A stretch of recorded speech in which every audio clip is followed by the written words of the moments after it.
Like an unstuffed pepper. I don't know what that is, but I like that. It's like a stuffed pepper, but everything's like a deconstructed I was going to say, like, if you deconstructed stuffed pepper, I put the stuffing on the outside because I'm clever.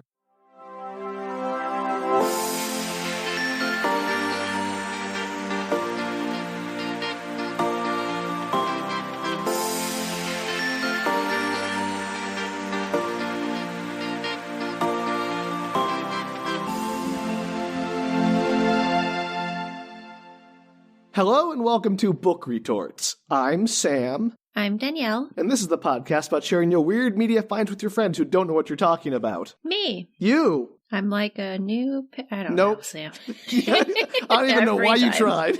Why did you even bother? We knew Everything I could think of, I was pretty sure you already did. I was like, new pair of jeans? No. Baby lamp? No. Dear? No, we did that last time. You say baby lamp? Lamp. Oh, okay, yeah. I'm like a brand new lamp. Plug me in and turn the light on. Nailed it, Danielle. Best one yet. Team effort. All right. Well, with that stellar introduction, I am excited to have brought to you a movie that asks the question, what if the librarian, but dumber and with characters you hate? I mean, you didn't actually like Noah Wiley that much in The Librarian. I found him annoying, but he was like annoying in like an unlovable, like this guy, like he's your friend at a friend group, you the one you will like kind of rip on affectionately, and it's always like correcting you. These people are actively bad people I don't like. Okay, well, what's the movie, Sam? I had the 2025 movie, Danielle, Apple original film, Fountain of Youth. Perfect.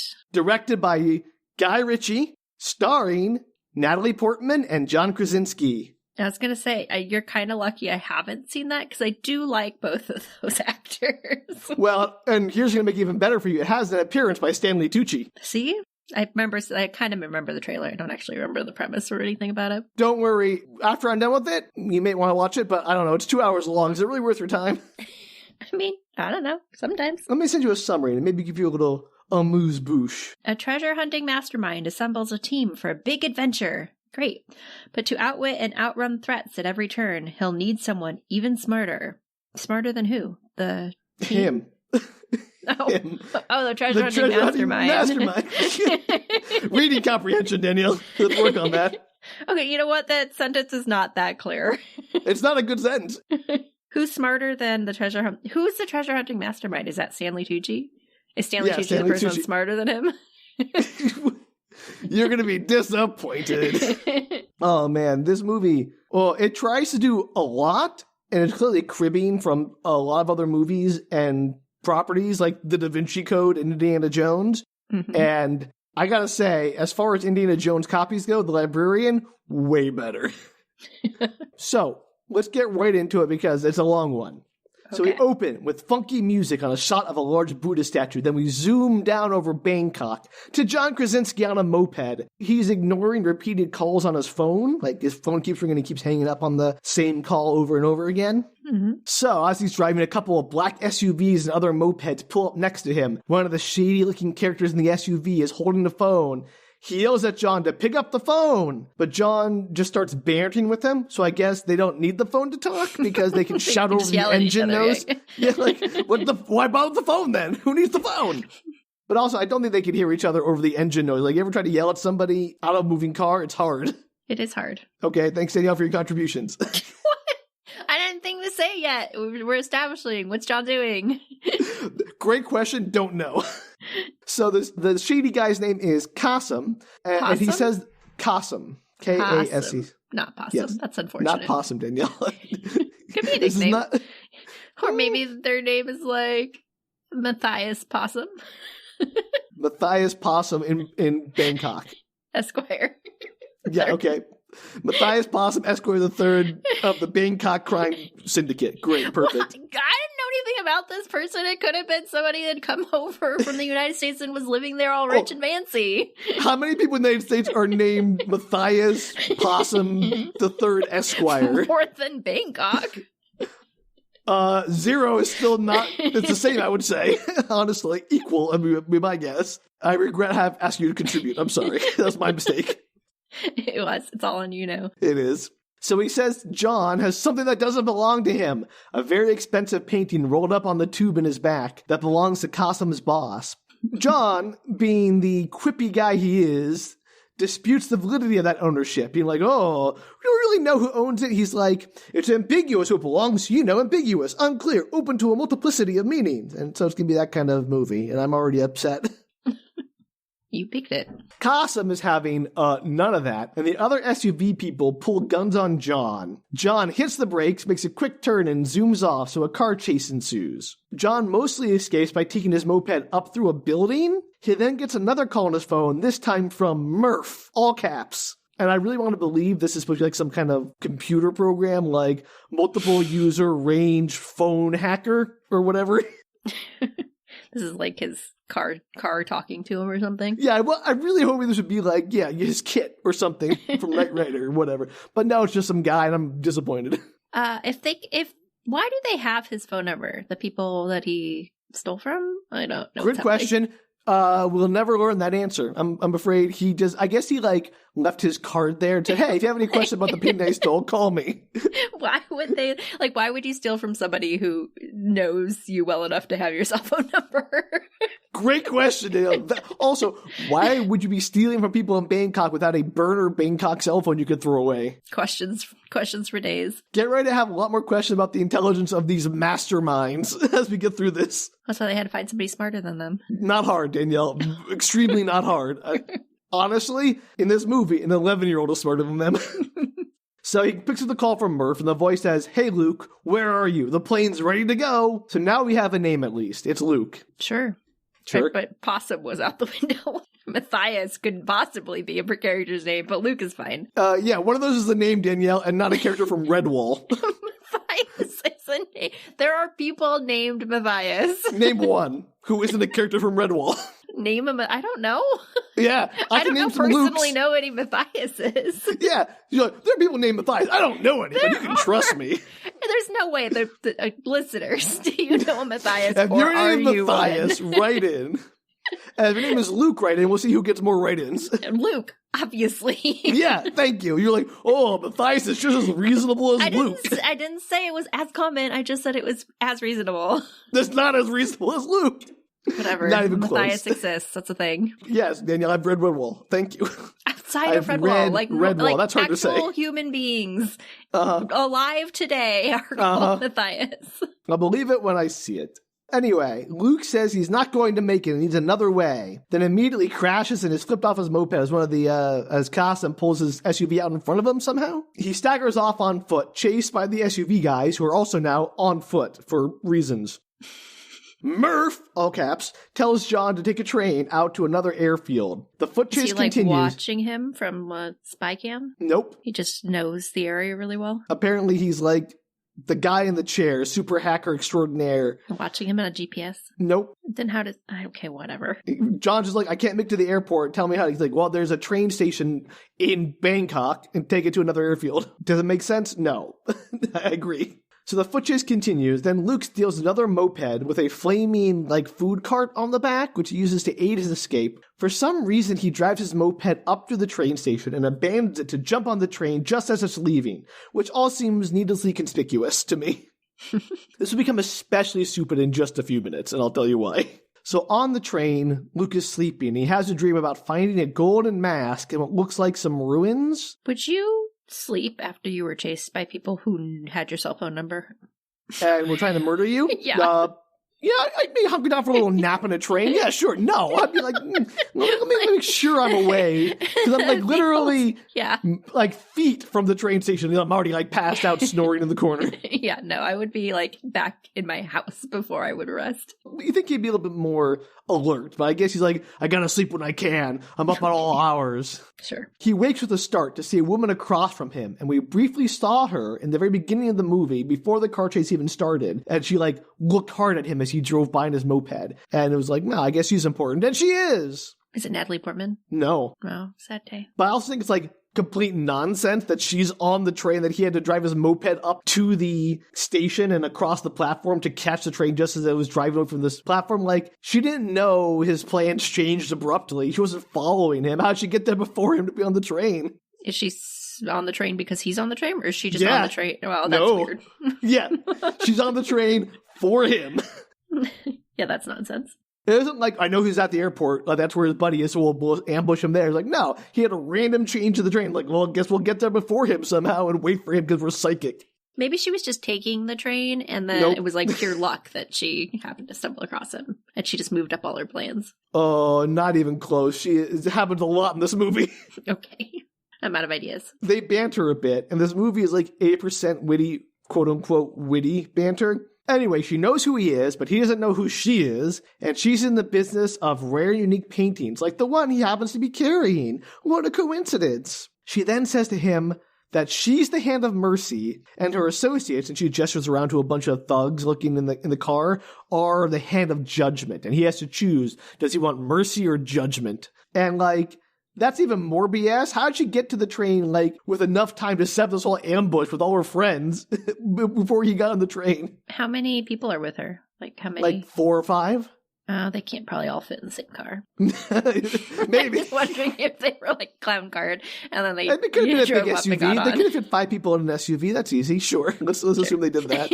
They're all in the same car. Anyway, this train has already infuriated me like 5 minutes into the movie. Luke quips about his lethal bodyguards and gestures to some elderly monks sitting around him. And she's like, nah, I don't buy it. And he's like, okay. And then she grabs the tube with the painting while someone that puts a garrote around Luke's neck. And so then a scuffle ensues where Luke smarms and banters his way through it and manages to kick like all their butts, even though he's just like some dude and they're apparently mercenaries. So and he's garroted? Yeah, he was briefly, but he got out of it because he's that good. I was just wondering how he was doing witty banter if he was still garroted. Well, he got out of it quickly and then started like bantering with the woman because he managed to defeat all her henches without any problems before she managed to get away. Love that. And I will have thoughts on the ability of these people to kick butt in detail later. So he leaves the train, he climbs up like the outside of the train onto the train roof, and then jumps off into a convenient shack just on the side of the train tracks. He then calls for help from Murph. He's like, no, I'm not going to the airfield or anywhere else. You just come pick me up. And I was like, that was always an option. Why did they do the whole train thing? Because they thought it was going to be easier? Maybe Was Murph it? was in the middle of something. The middle of helping him get to an airfield? Maybe she didn't say Hand of Mercy. Maybe she said Hand of Murphy. Okay. Wow, that'd be quite the twist if Murph was like the secret evil guy pulling the strings here. Don't tell him the Hand of Murph, he'll figure it out. It feels possible, like the mole. That would be Danielle. The TV show The Mole, right? Yeah. Mole in whatever that was with the hamsters. No, guinea pigs. G-Force got there. Okay, wow, that was quite a circuitous route to there, but I'm glad we arrived. Anyway, cut to title card. Fountain of Youth. Not the Fountain of Youth, just Fountain of Youth. Just a Fountain of Youth. And you'll see why that's a dumb name for this fountain at the end of the movie. Doesn't keep you young? Boy. What it does is, we'll figure it out maybe. Figure it out together. Danielle, if you can help me figure out any of this movie, I'll be very much appreciative of that. I already just solved the problem for you. It's the Hand of Murphy. The Hand of Murphy's Law. I should have called it that.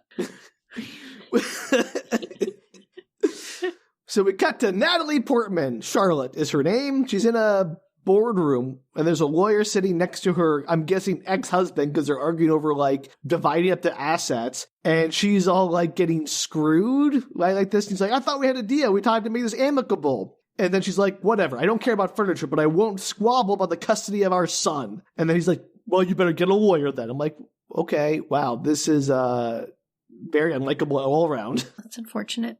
I assume she's the love interest for Luke. You can assume that. Sure. I'm going to tell you, that's going to be very awkward in a few minutes. Are they siblings? Are they Maybe. related? That doesn't stop them from being... No, Danielle, no! Not that kind of horror movie. This is. This isn't Flowers in the Attic.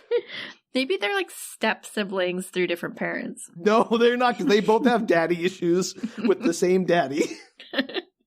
That doesn't stop her from being adopted or him from being adopted. Okay, Danielle, you want to justify it all you want. There is another love interest. Okay. Is it the lady for the Hand of Murphy? Yeah, it's Murphy. It's her. Murphy's hand. Murphy's hand of law. There's like a law Is Murphy the love interest? Wait. They should have Murphy attorneys at law. It's like, you've just been Murphy lawed. Man, why are we writing TV shows? Why are we doing this dumb show? For a lot of reasons. Well, you came up with a great name in Matthias, whatever, the third Possum. Esquire. Possum.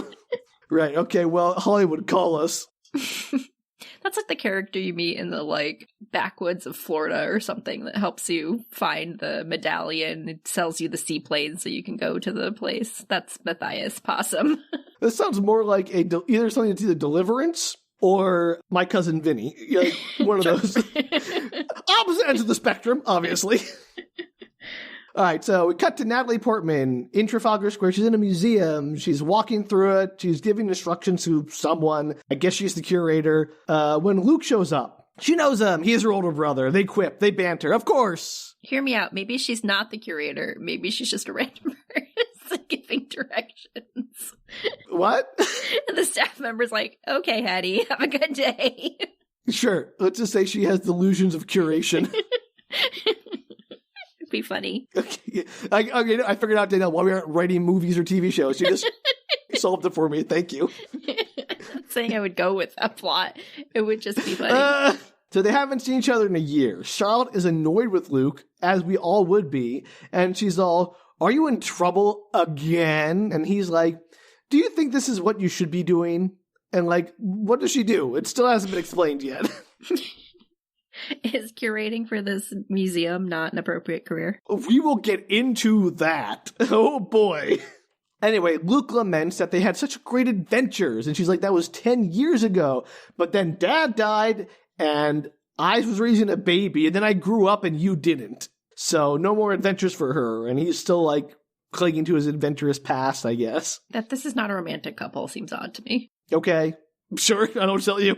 I mean, good for them for going with a different plot. I'm just saying that generally speaking, when one character goes to another and is like, we used to be a team, it's because they were like romantically involved and then didn't work out. This movie is very much by the numbers in a lot of ways. So I guess it was trying to do one thing different. Perfect. Love it. Yeah, just to throw you off the scent. So Luke then like, hey, there's a problem with your paintings. Like, we're over there. If you get real close, you can see that there's this seam in the middle or something. She goes to look at this painting. And while she's distracted, he just rips another painting off the wall and runs for it as alarms blare. This is the problem. It's that he is thieving from people he knows. This is the second time. This is very stupid. He like takes a little painting, rips a painting off the wall, and he runs for it. He like ducks under a shutter door, and Charlotte follows him. And I'm like, first off, terrible security. If it's that easy to rip a painting off and the door doesn't close fast enough to stop them from escaping, your door is bad. It's a bad door. Get a better door. Yeah. Louvre, we're looking at you. Oh, harsh but fair. But also like, Luke, dumb heist, just grab a painting off the wall in the middle of Trafalgar Square and run and hope that like you get away with it. This is why the other people had a cell phone, because he's an idiot. Did he leave his calling card on this one too? He's like tossed it. He didn't need to. His sister's there. She's like a calling card in person. Oh, I despise Luke in this movie. And we'll get to it very shortly. I was like, okay, at this point, I'm just annoyed with him as like the quippy. He was very much channeling Noah Wyle if he didn't have any of like the smarts and was just like trying to do his Jim from The Office, but adventurer Jim. Mm-hmm. And I was like, that's fine. But it takes a sharp right turn into, oh, this guy's despicable real quick. Something to look forward to. Anyway, it's dumb. They banter their way through the chase. Luke insists that she wants her old life back. Like, how can you be happy here with your boring museum curation job in the middle of London's Trafalgar Square? Like, oh no, what a terrible job to have. You must be miserable. Did he steal this trying to like convince her to join him again, or just... That is a secondary reason he stole this, yes. But he just wanted it? No. Danielle, we're going to get into it. Okay. Not yet. Not for a while, but we'll get to it. So they get out to the back door. He like runs out through a back door of the museum, and he has an Aston Martin car, like a sports car, waiting for him. There's no security or anybody. Like, nope. He got through the door, but like now what's happening? There's an alarm blaring, people are yelling, but apparently he had a clear path out to the back where his car was parked near like a back door of a museum, and nobody was suspicious about it. This museum deserved to get robbed, I guess. That's what I'm saying. Like, this is so dumb. I don't know what's dumber, his heist or the fact that he could do this heist. And so she's like, Luke, give me the painting back. And he's like, if you want the painting, get in the car, I'll give it to you. And she's like, no, I'm not going to get in the car because you know what's going to happen. But then, of course, because this movie's stupid, it cuts to her in the car and they're driving off and there's a car chase. And now it looks like she stole the painting. Right, yeah. Like, duh. Her best course of action would be not to get in the car, let him steal the painting and be like, yeah, that was my brother. Here's all information. Please stop him. I want my job. I guess he's going to jail. Yeah, like, if my brother came to my work and, like, wrecked shop and, like, was trying to get me fired, I don't think I'd have very much sympathy for the consequences of his own actions. Also, to be fair, I'm assuming there's cameras, but maybe not according to... There are, absolutely. Okay. They'll come into play. And so the cameras would show him anyway. And so eventually they'd find out that he was her brother. And so if she said she had no idea who it was, she'd be caught lying anyway. Yeah. So, like, your best bet is to be like, yeah, I know this guy. I don't know what he was doing. He's always been no good. But no, she decides to get in the car and the rest of the plot happened because of that, I guess. Yes, of course. So they're driving through London. Clearly, some people die in the car crashes that he perpetuates as he's driving. As always, with all car crashes. No, like, Luke has a high body count in this movie, like, indirectly. It's crazy. He's a murderer. He's straight up a murderer. They escape when he pulls the car up into a semi-truck that's parked with the ramp down, and then, like, quickly close it behind the car. So, like, yay, they got into the car and escaped. So there's a whole big plan. And inside the truck is Murph. Murph is there, the hand of Murph included. They're going to get caught, though, because their cameras, like, all over London. Like, yeah, it's the most heavily surveilled city. Yeah. Hey, but apparently they get away clean because they call up to Deb, the driver, like, are we good, Deb? She's like, yeah, the police are driving off the other way. They just ran directions. And like, no, they're screwed. Yeah, they'd be so screwed. Yep. And Charlotte's like, oh, so you've got Dad's old team together, have you? And like, okay. So I guess he's still reliving the glory days or something. Sure. So Murph takes the paint and starts doing something to the back of it. And Charlotte just lays into Luke about how he's like, he's never satisfied. He thinks he's getting his little trophy will make him happy, but every time he does, it never makes him happy. He always wants more and more and more. And Luke's like, no, you've just outsmarted yourself into thinking that there's not even a prize to go after and that you're happy with your boring little life and you don't miss the adventure. And like, dude, he's so clearly wrong. She has a family, a job, a life, presumably friends, and, you know, a whole situation there, despite the divorce, which, you know, is unfortunate, but divorces don't end lives usually. Mm-hmm. She has a pretty fulfilling career and is a mother of an 11-year-old boy who is a musical prodigy. Like, she's doing okay. Like, that's a totally valid... Yeah, it's a totally valid life to have. And he's just, like, totally dismissive. Like, just because you're not going on death-defying adventures with me, your life is invalid and you're living it wrong. And I hate him. That's fair. Like, who are you to tell me I'm living my life wrong, Mr. Art Thief who's terrible at his job and gives everyone a cell phone? And he yells at her that she's chosen comfort and predictability as she put her life on hold. And I would kill for comfort and predictability. That's like my number one goal in life. I want to become a house cat. Most people do. Yeah, right? Like, he's like, how dare you be comfortable with a quiet, fulfilling life and career? What a terrible, terrible thing. Like, we're supposed to be on his side? What a moron. And yeah, I assume the plot of the movie is that he's right. Yeah, and I hate it. It's really bad. It's so stupid. Like, he's obviously the wrongest wrong anyone's ever wronged. And they're like, yeah, this guy's the guy you should be listening to. How dare you want a nice, peaceful life where you raise your child and curate a famous museum in Trafalgar Square? Ugh, I'm so mad. I can tell. It gets worse. Because somehow him yelling about adventure, how life is an adventure, you have to go on the journey, seems to convince her like a little bit. And then Murph says, hey, this is no good. There's nothing on the painting. And Luke does a whole like about face. It's all like, okay, fine. You know what? You're right. You can have your painting and I'll take you back. Do you forgive me? And she's like, no, I don't forgive you. And then he like takes out a little like spray bottle and sprays her with Batman knockout spray gas and she passes out. Ooh, that's not nice. No, he like sprays her in the face while he's like trying to like talk like, I'm sorry, I'm apologizing. He sprays her in the face and she like passes out. He's definitely the villain of this movie because he dumps her in a park somewhere and it's like, oh, that'd be plausible deniability. So she wakes up on a bench in a churchyard. No idea how she got there. She's clearly like groggy and coming out being drugged and runs back to her museum where she's been gone for hours. So who knows how long she was passed out alone on that bench. And there's a suave detective, Jamal, from Interpol there, and she's clearly a suspect, which, duh, because her brother really screwed her. But why would you come back? Because she's still trying to play it up like, I know. I'm just saying that if you were the person who stole it. Well, she says that to Jamal, like, why would I return to the scene of the crime? And Jamal's like, you'd be surprised at how often they do that. Do they? I don't know, Danielle. This movie says it, though. I feel like it's like, not, what is the phrase? Not pooping where you eat. Like, biting the hand that feeds you, all that kind of stuff. Yeah. Again, I don't know how true that is. I'm not a criminologist, but I mean, she'd be a suspect anyway, even if she came back like, yeah. They'd at least have to get her statement because she left with the person who did it. Yeah. And it's her brother, and she came back. Super suspicious. Yeah. So Jamal apparently has been tracking Luke, linked to a series of high-profile art thefts. It's not hard. He leaves his calling card.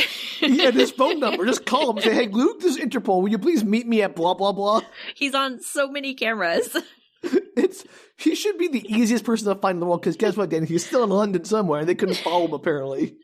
And, like, he says he knows Charlotte tried to stop him, quote-unquote, based on security footage, and ask if she knows where he is. And so the banter goes off. I'm just going to read through the banter between Jamal and Charlotte just to give you a taste. Are they going to get in together? We'll see. Bound to go wow wow. So she says, if I knew where he was, you'd be the first to know, as I'm desperate neither for unemployment or incarceration. And he replies, well, allow me to assist. But if it later transpires that you're being somewhat disingenuous, and she cuts in, I would not dare be mendacious with an official dressed in that hound's tooth. And he's like, well, thank you for noticing. It's wasted on most suspects. And it feels like a freshman writing student who just discovered a thesaurus. It's real bad. Exactly. Like, it's clear they're like, why? Why are they talking like, I don't know, they're trying to sound like Shakespearean, but failing? It's like that, but just all the time. It's so exhausting. This movie would be like 80 minutes if they cut out all the useless banter. It would be a lot better for it, because at least it would move faster. Ouch. This is Sam's film critiques for the day. I'm sorry, but like, if you're going to have a 2-hour movie, you got to justify that. You got to make it worth that 2 hours. Yeah, you tell him. I did. I'm sick of my time being wasted. I miss 90-minute movies. Yell at this cloud. I blame Titanic. Fair. James Cameron has a lot to answer for.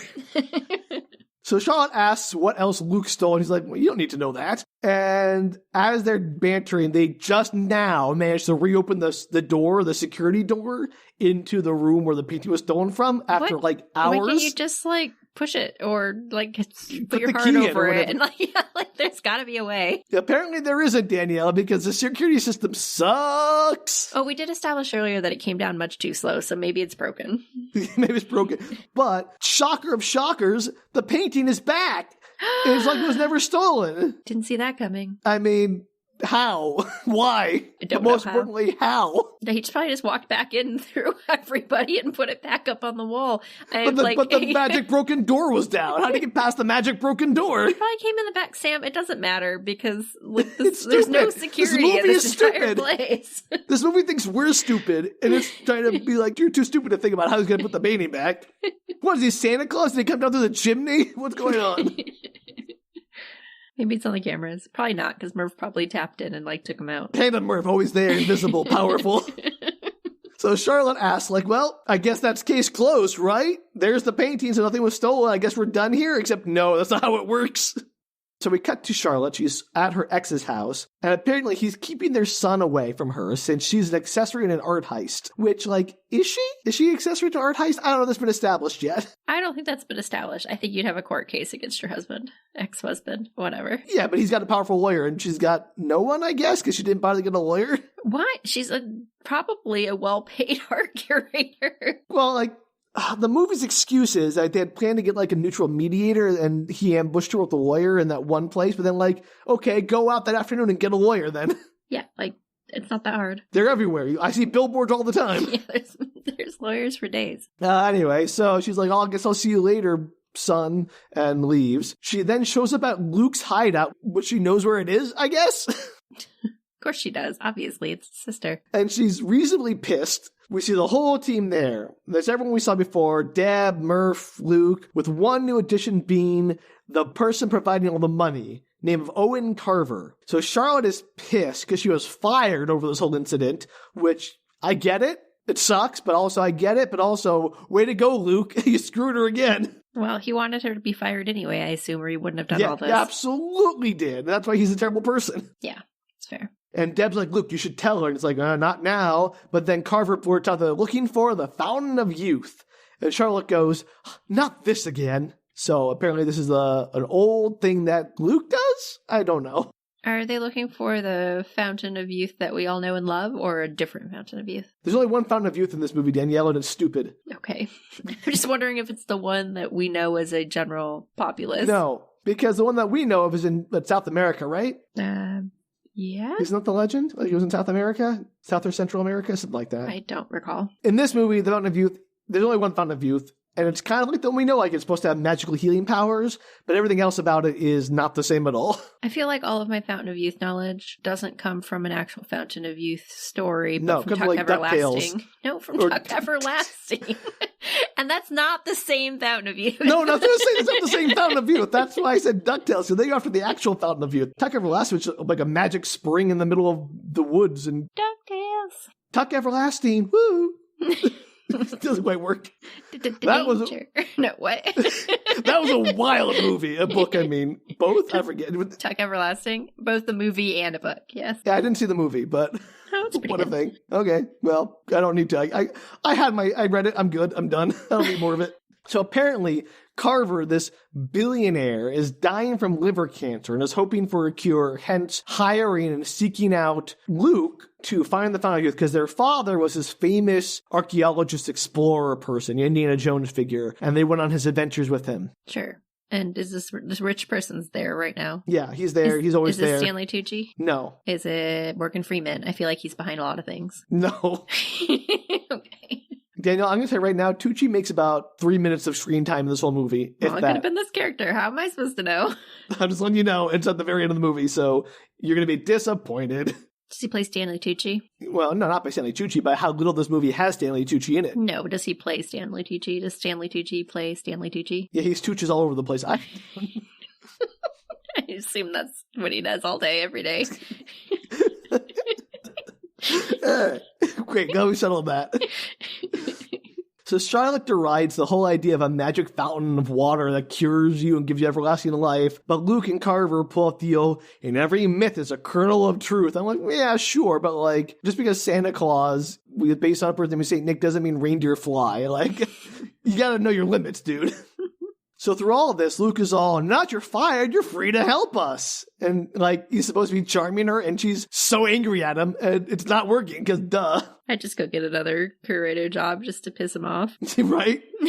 He's like, but surely your curiosity must be piqued. And she's like, okay, fine. They tell her, like, they cut to that, like, the big exposition scene where they lay out all these papers on a magic computer table. And they're like, here's the legend. There's this Tibetan scroll that posits the location of the fountain is being hidden by God and guarded by protectors of the path. And Luke claims to have met one of them in Thailand, the protectors. Was it the guy who was calling him on the phone? No.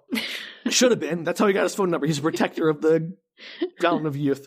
Charlotte makes a good point that if, like, God and all his protectors are trying to hide the fountain, maybe that's a good reason not to go find the fountain. Yeah. Yeah. This never stopped a treasure hunter, but sure. Well, that's pretty much what Luke says. Like, no. He's all like, our family name will go down in history with the most significant archaeological find in history. So, you know, he's that kind of jerk. Do you want some people to be able to access the Fountain of Youth? Because I don't.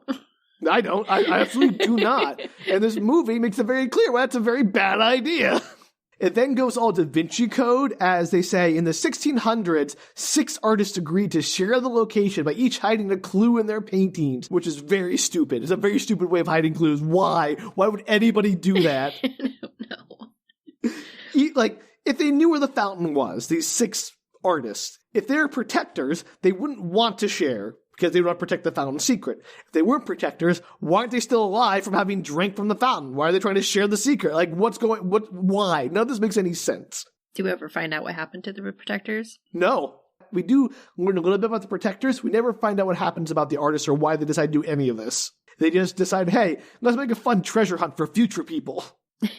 Maybe. I'll get into it much more later, but I have issues with the way puzzles, quote unquote, work in this movie. You don't love puzzle movies. I love a puzzle movie, Danielle. I like one that isn't dumb. Like that's what I mean. There's very few puzzle movies that's are not the dumb. problem. Like Knives Out, great puzzle movie. Brilliant puzzle movie. I'm all about that all day. This, not so much. Clue, another great puzzle movie because it's silly. Again, but you give me this or like The Librarian, where you have, I mean, The Librarian I kind of like better because they have Judas being a vampire. I'm like, yes, please. So good. Yes, so what good. A solid choice. I wish this movie went that's like crazy. Like, if you're going to go crazy, like, at least The Librarian goes all in, like, yeah, screw it. Let's make the Judas a vampire and the chalice makes everyone a vampire. Let's do that. Like, yes, give me the crazy. Anyway, so Luke has been on a mission to steal all 6 paintings. How do they know which paintings to steal? I guess that Tibetan scroll told them or something.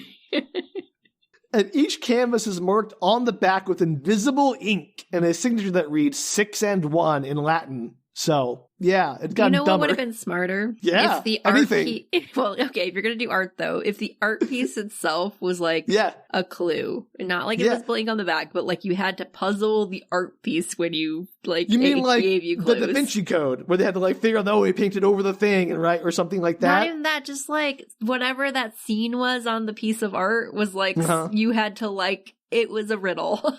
Yes, like it was kind of like visual riddle or something. Yeah, a visual riddle. This is my point about this movie's puzzles, Danielle, is like, all right, the premise that 6 artists knew the location of the Fountain of Youth and decided to do nothing with it but hide it in their paintings is already pretty dumb. But then they make it super easy. Like, we're not even going to make it hard. Like, the painting doesn't matter. It's just like they taped a note to the back of their painting and said, like, that's what bothers me. Like, if you're going to do it in art, do it in art. No, they're like, why even make them Renaissance artists if you're not going to, it's very dumb. So the clue they found on the back of the 5 paintings so far are letters D-K-C-I-N-E, and they're looking for one more, the 6th painting, which was supposed to be Dickie? On the Rembrandt. Yeah, Dickie. Okay. So far it spells Dickie, which is not a great clue for the Fountain of Youth. Anyway, Dickie, yes, they're trying to find, they looked at the Rembrandt, it didn't have the thing on it, the invisible ink, and now they're like stumped. Because that was the one that was on the Tibetan scroll. And they're like, that's odd. Yeah, the Tibetan scroll lied to us. Who knew?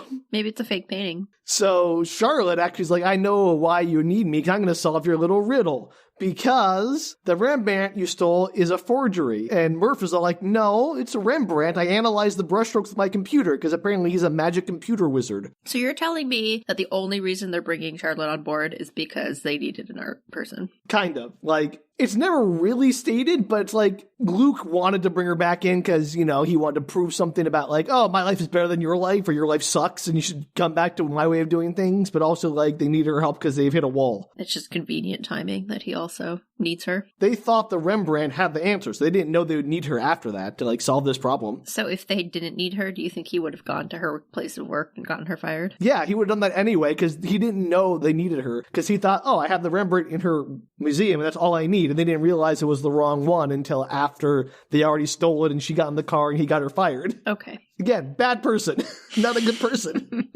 He was going to get her fired whether he needed her help or not. Anyway, brushstrokes. Hand of Murph. And she's like, yes, it is a real Rembrandt, but he used to paint duplicates of his own works, I guess, is what she's saying. Did he? I mean, maybe. I don't know enough about Rembrandt. I know very little about Rembrandt, but I'm also like, that seems like a lot of work for what?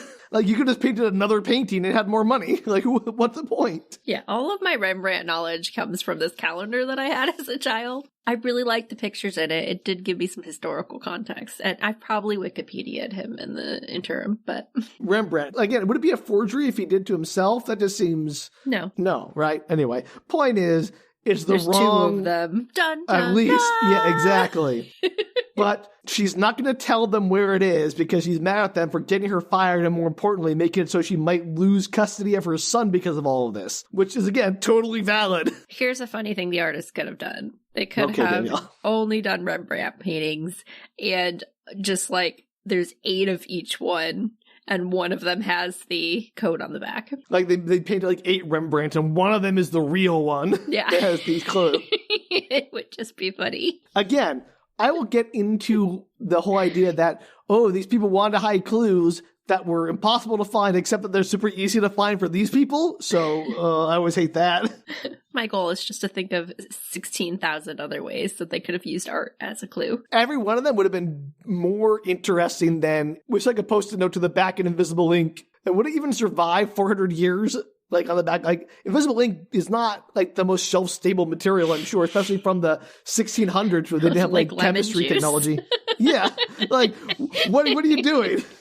What is 1600s era Invisible Ink, and how stable is that? Like, we have problems with the paintings themselves fading and cracking and the colors and pigments decaying now. Like, art restoration is a big deal. Like, how would you ever do that with Invisible Ink? It's a mystery. It's a real dumb thing. It's what I'm saying. This movie's dumb. The movie thing, again, it's not that the movie is dumb. It's that, like, it thinks it's clever and that you're dumb enough to think it's clever.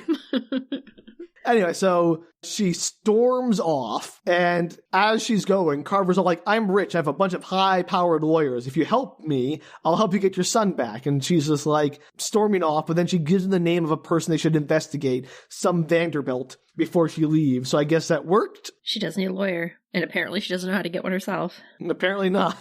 Cut to Luke. He's in a restaurant. He had gone to the library to look up the Vanderbilts, and he's reading about the name Charlotte gave him when the woman from the train shows up to say she's here to help him avoid getting hurt or getting anyone else hurt. Okay, I'm not against going to the library for information, but he couldn't have, Hand of Murph couldn't have, like, figured this out on his computer? Apparently, internet does not have the information that is in this book. And let me tell you, Danielle, the information you get from this book, not that obscure. So she's all like, hey, I don't have to kill you. How does she know where he is? Yep, good. Same way she knew he was on the train, Danielle. Same way. We never find out, like... Never. Not once. Really? She's just magic. Magically shows up wherever she... The same way the gangster's knew his phone number. How does the Hand of Murphy know? Maybe he's leaving, like, voicemails for her, like, hey, babe, you're super cute. Come find me at this restaurant. And he's like, how does she keep tracking me down? He stopped leaving his cards everywhere. Right, exactly. Anyway, she's like, I don't have to kill you, but this is wrong and dangerous. He's like, hey, do you want to kiss me? And he like puckers up and like, no, I hate you. Is she part of some like secret group that's like trying to stop the destruction or like to the Fountain of Youth? Remember the Protectors, basically? Danielle? Yeah. Yeah. Welcome to the Protectors. This is them. Exactly that. Yeah, exactly. That's I watch movies, I know.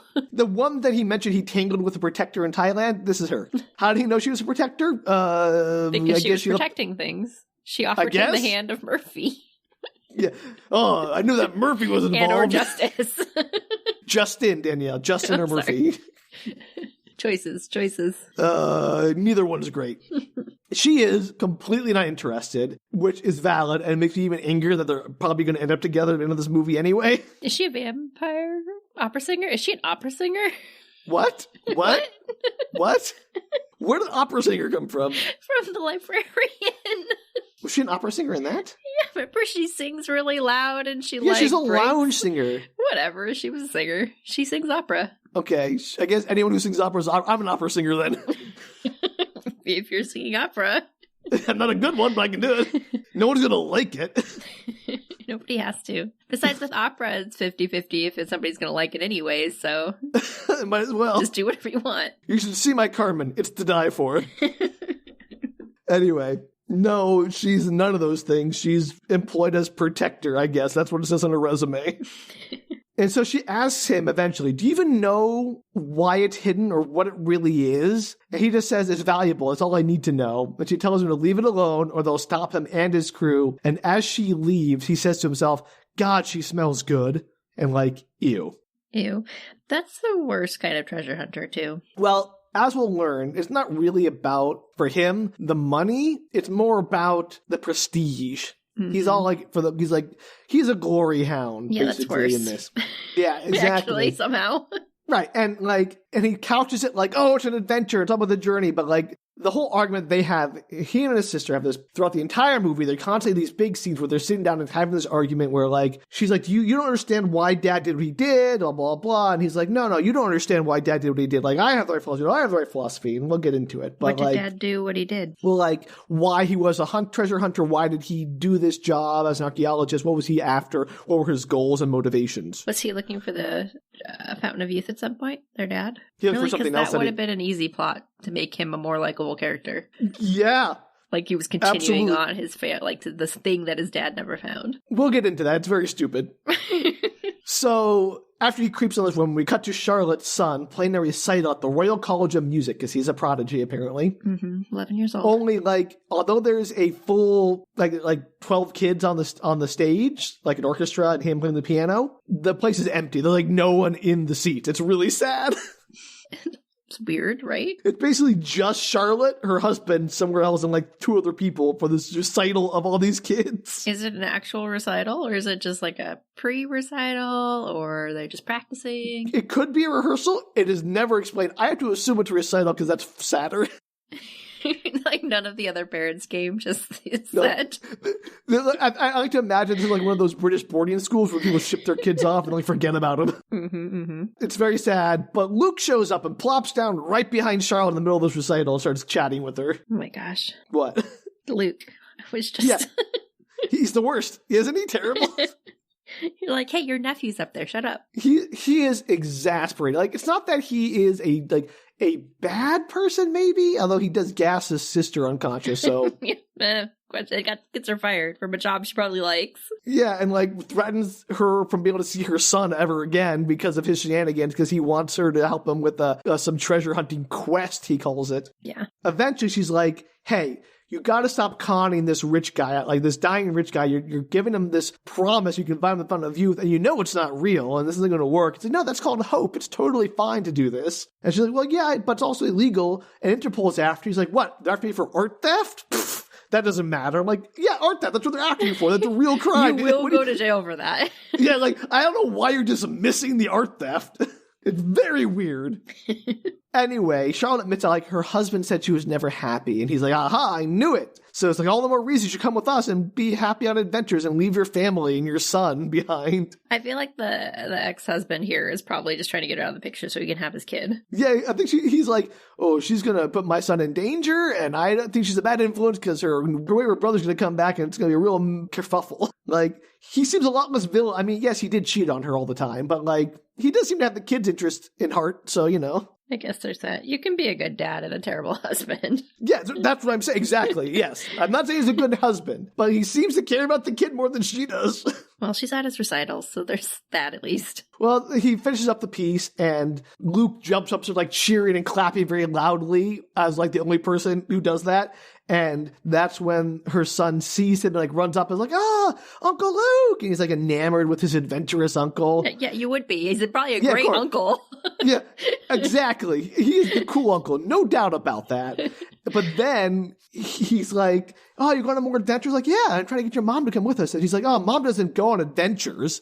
Womp Mom's womp. boring and taking care of me and putting me through school with her job. There comes a point later where he literally says, Mom, you're boring. She's like, excuse me. He's like, well, I don't think boring's a bad thing. And I'm like, you know, he's not wrong. Boring isn't a bad thing necessarily. A lot of parents are boring. I mean, they're just trying to raise children. Yeah. You know, their whole focus is their kid. That's why the curse is that you live in interesting times. It isn't the curse, but you live in boring times. Everyone's like, yes, please, give me boring times. Anyway, it's very predictable manipulation. So after that, she is 100% on board with this adventure. We cut to them on a ship in the North Atlantic looking for the Rembrandt, which sank in the shipwreck of the Lusitania, which was carrying one of the Vanderbilts across the ocean, and he put the painting in a waterproof safe, and it sank when a German U-boat hit it or something. And it's probably still there in the safe, and it's fine. Yeah, exactly. Somehow, That's exactly perfectly right. magical. Yeah. And, like, first off, the ocean is cruel. It would destroy that so fast. Second, if everyone knows this Rembrandt, like, if they can find that from looking at a book in a library, then why did nobody ever do, like, a James Cameron and go down there and find it already? Like, it's apparently they can do it super easy. It's not hard. And, like, they managed to do it, like, immediately. So, like, why did no one else think, hey, all the professional treasure hunters out there who do like shipwreck exploring. No one thought to look up the Lusitania? Guess not. I don't know. It's very convenient that no one thought to go after this Rembrandt before they did. Also, waterproof things are usually waterproof to a point. They're not actually For a period waterproof of time. forever. Yeah, like it's literally in the directions about your watches or whatever. Up to certain depths, up to certain lengths of time. And if it's been there for, 80 or 100 years, like I wouldn't trust, a waterproof safe from, 1940s. For how long would it be water? Would it rust through or whatever? Like 100% that painting's gone, but no. Of course not. So there's a storm coming. They have 2 hours before it's on them. They'll have to abandon the salvage. You want to guess how much that storm plays in the next part of this movie? Oh, 0%. 100%. The storm is irrelevant. I don't know why they talk about it at all. It does nothing. It brings Diana Murphy to him. I bet she appears on this ship. Oh, we'll get to that. So a fleet of submersibles inflate a bunch of balloons, and they've somehow cut off a section like in the middle of the ship, like a slice out of it, that they put these balloons on and float up to the surface of the water so they can climb on board and like break into the safe. And I'm like, this is stupid. Just get the safe out and float that to the surface. Why float the entire ship part to the surface? Yeah, it seems a lot more effort. And also, I don't know the rules on treasure hunting, but don't you have to get, like, permission or something? Yeah. I don't know. Yeah, I have a big question about, why does the Coast Guard not care about this at all? I don't know how all that works, but it feels like it has to be registered somewhere. They would get in trouble so fast. Like, again, they do the most conspicuous operation, which is take a giant chunk of a sunken cruise liner and float it to the surface instead of, I don't know, sending in divers to explore the wreck and find the safe and just take that to the surface. That would make more sense. So Luke and Charlotte go on board alone and to the resurrected ship section. It actually looks like the ship's in pretty good condition for being a sunken wreck in the Atlantic. And you'd think the whole team would go on the ship, but no, just those two alone, because apparently they're the two biggest badasses in the planet. Sure. Is this up above the water or still below the water? No, it flooded to the surface, so now it's resting on these rafts. Okay. These balloons, and the section of the ship is now buoyant. This seems like an engineering nightmare to get a section of a ship to be buoyant without tipping or sinking back under or taking on water. It's not a ship anymore. It's literally a cross section of a ship. Right. Anyway, they banter about their dad finding the gold mask of a sun god. Luke insists he never found it, but he looked for most of his life for it. That was his fountain of youth, was this golden sun god mask. And Charlotte's like, no, he did find it, and he only told me because he knew how you are, but he didn't take it. He found it, but he left it there. And he's like, why? He's like, I don't know. And will any of this be relevant? Maybe. We'll find out, I guess. Is it a metaphor for how he should leave the fountain of youth where it is? If it is, it's not a good one. Okay. Because I'm not sure how... Again, maybe I'm the idiot and I'm too dense to understand how this movie works. Maybe this movie is above my head. I'm willing to admit that. Okay. So on the ship, not the risen ship, but the ship coordinating this excursion, they have a radar contact. Looks like a helicopter. But it's not the Coast Guard. They try to radio Luke, but the radios break up. He doesn't hear it. They're being jammed. Oh no! It's the hand of Murphy. They see a helicopter approaching. It looks like it's going to be a conflict. Dun dun dun! Meanwhile, Luke and Charlotte have found the safe and start to work on cracking open. And again, I'm no adventurer, but if I was in charge of this situation with infinite money, let's say I even did the dumb float the whole boat to the surface thing, I would just go and get the safe, take it off the ship onto my ship, and work on it there at my leisure, get the hell out of there. But no, they insist on trying to crack the safe open on the sinking shipwreck that they floated. With helicopters en route. Yeah, well, they don't know about that yet because the radio's been jammed. Okay, but something's going on. No, they don't. Because the radio's been jammed. They don't check the radios. They're too busy bantering about their dad and gold masks, and Charlotte's taking this old bottle of wine or whiskey or something and pouring herself a drink from Somebody it. Can't just yell at them from the No, main apparently ship? Voices don't work. They can yell from cars, but not from ships. They don't have a backup radio or a flare. So Luke starts cutting through the safe with an acetylene torch, and again, seems like a good way to incinerate everything inside the safe. 100%. What are they doing? They're idiots. There's a valuable painting in there. Acetylene torch. What could go wrong on this ancient waterlogged safe? This is the dumbest adventures of the planet. At least the librarian had the excuse of being he is a very book smart but not street smart guy. These guys are just dumb all around. So outside, the helicopter drops some ropes and people rappel down onto the boat with big guns, including Train Woman. And do you know why I call her Train Woman? Because she comes in like a train. Because we never get her name, and we first met her on the train. Like, we never get her name. We never learn her name in the entire movie. Not once. Not once is her name ever mentioned. Just give her a name. Nope. Call her Train Woman. Possum.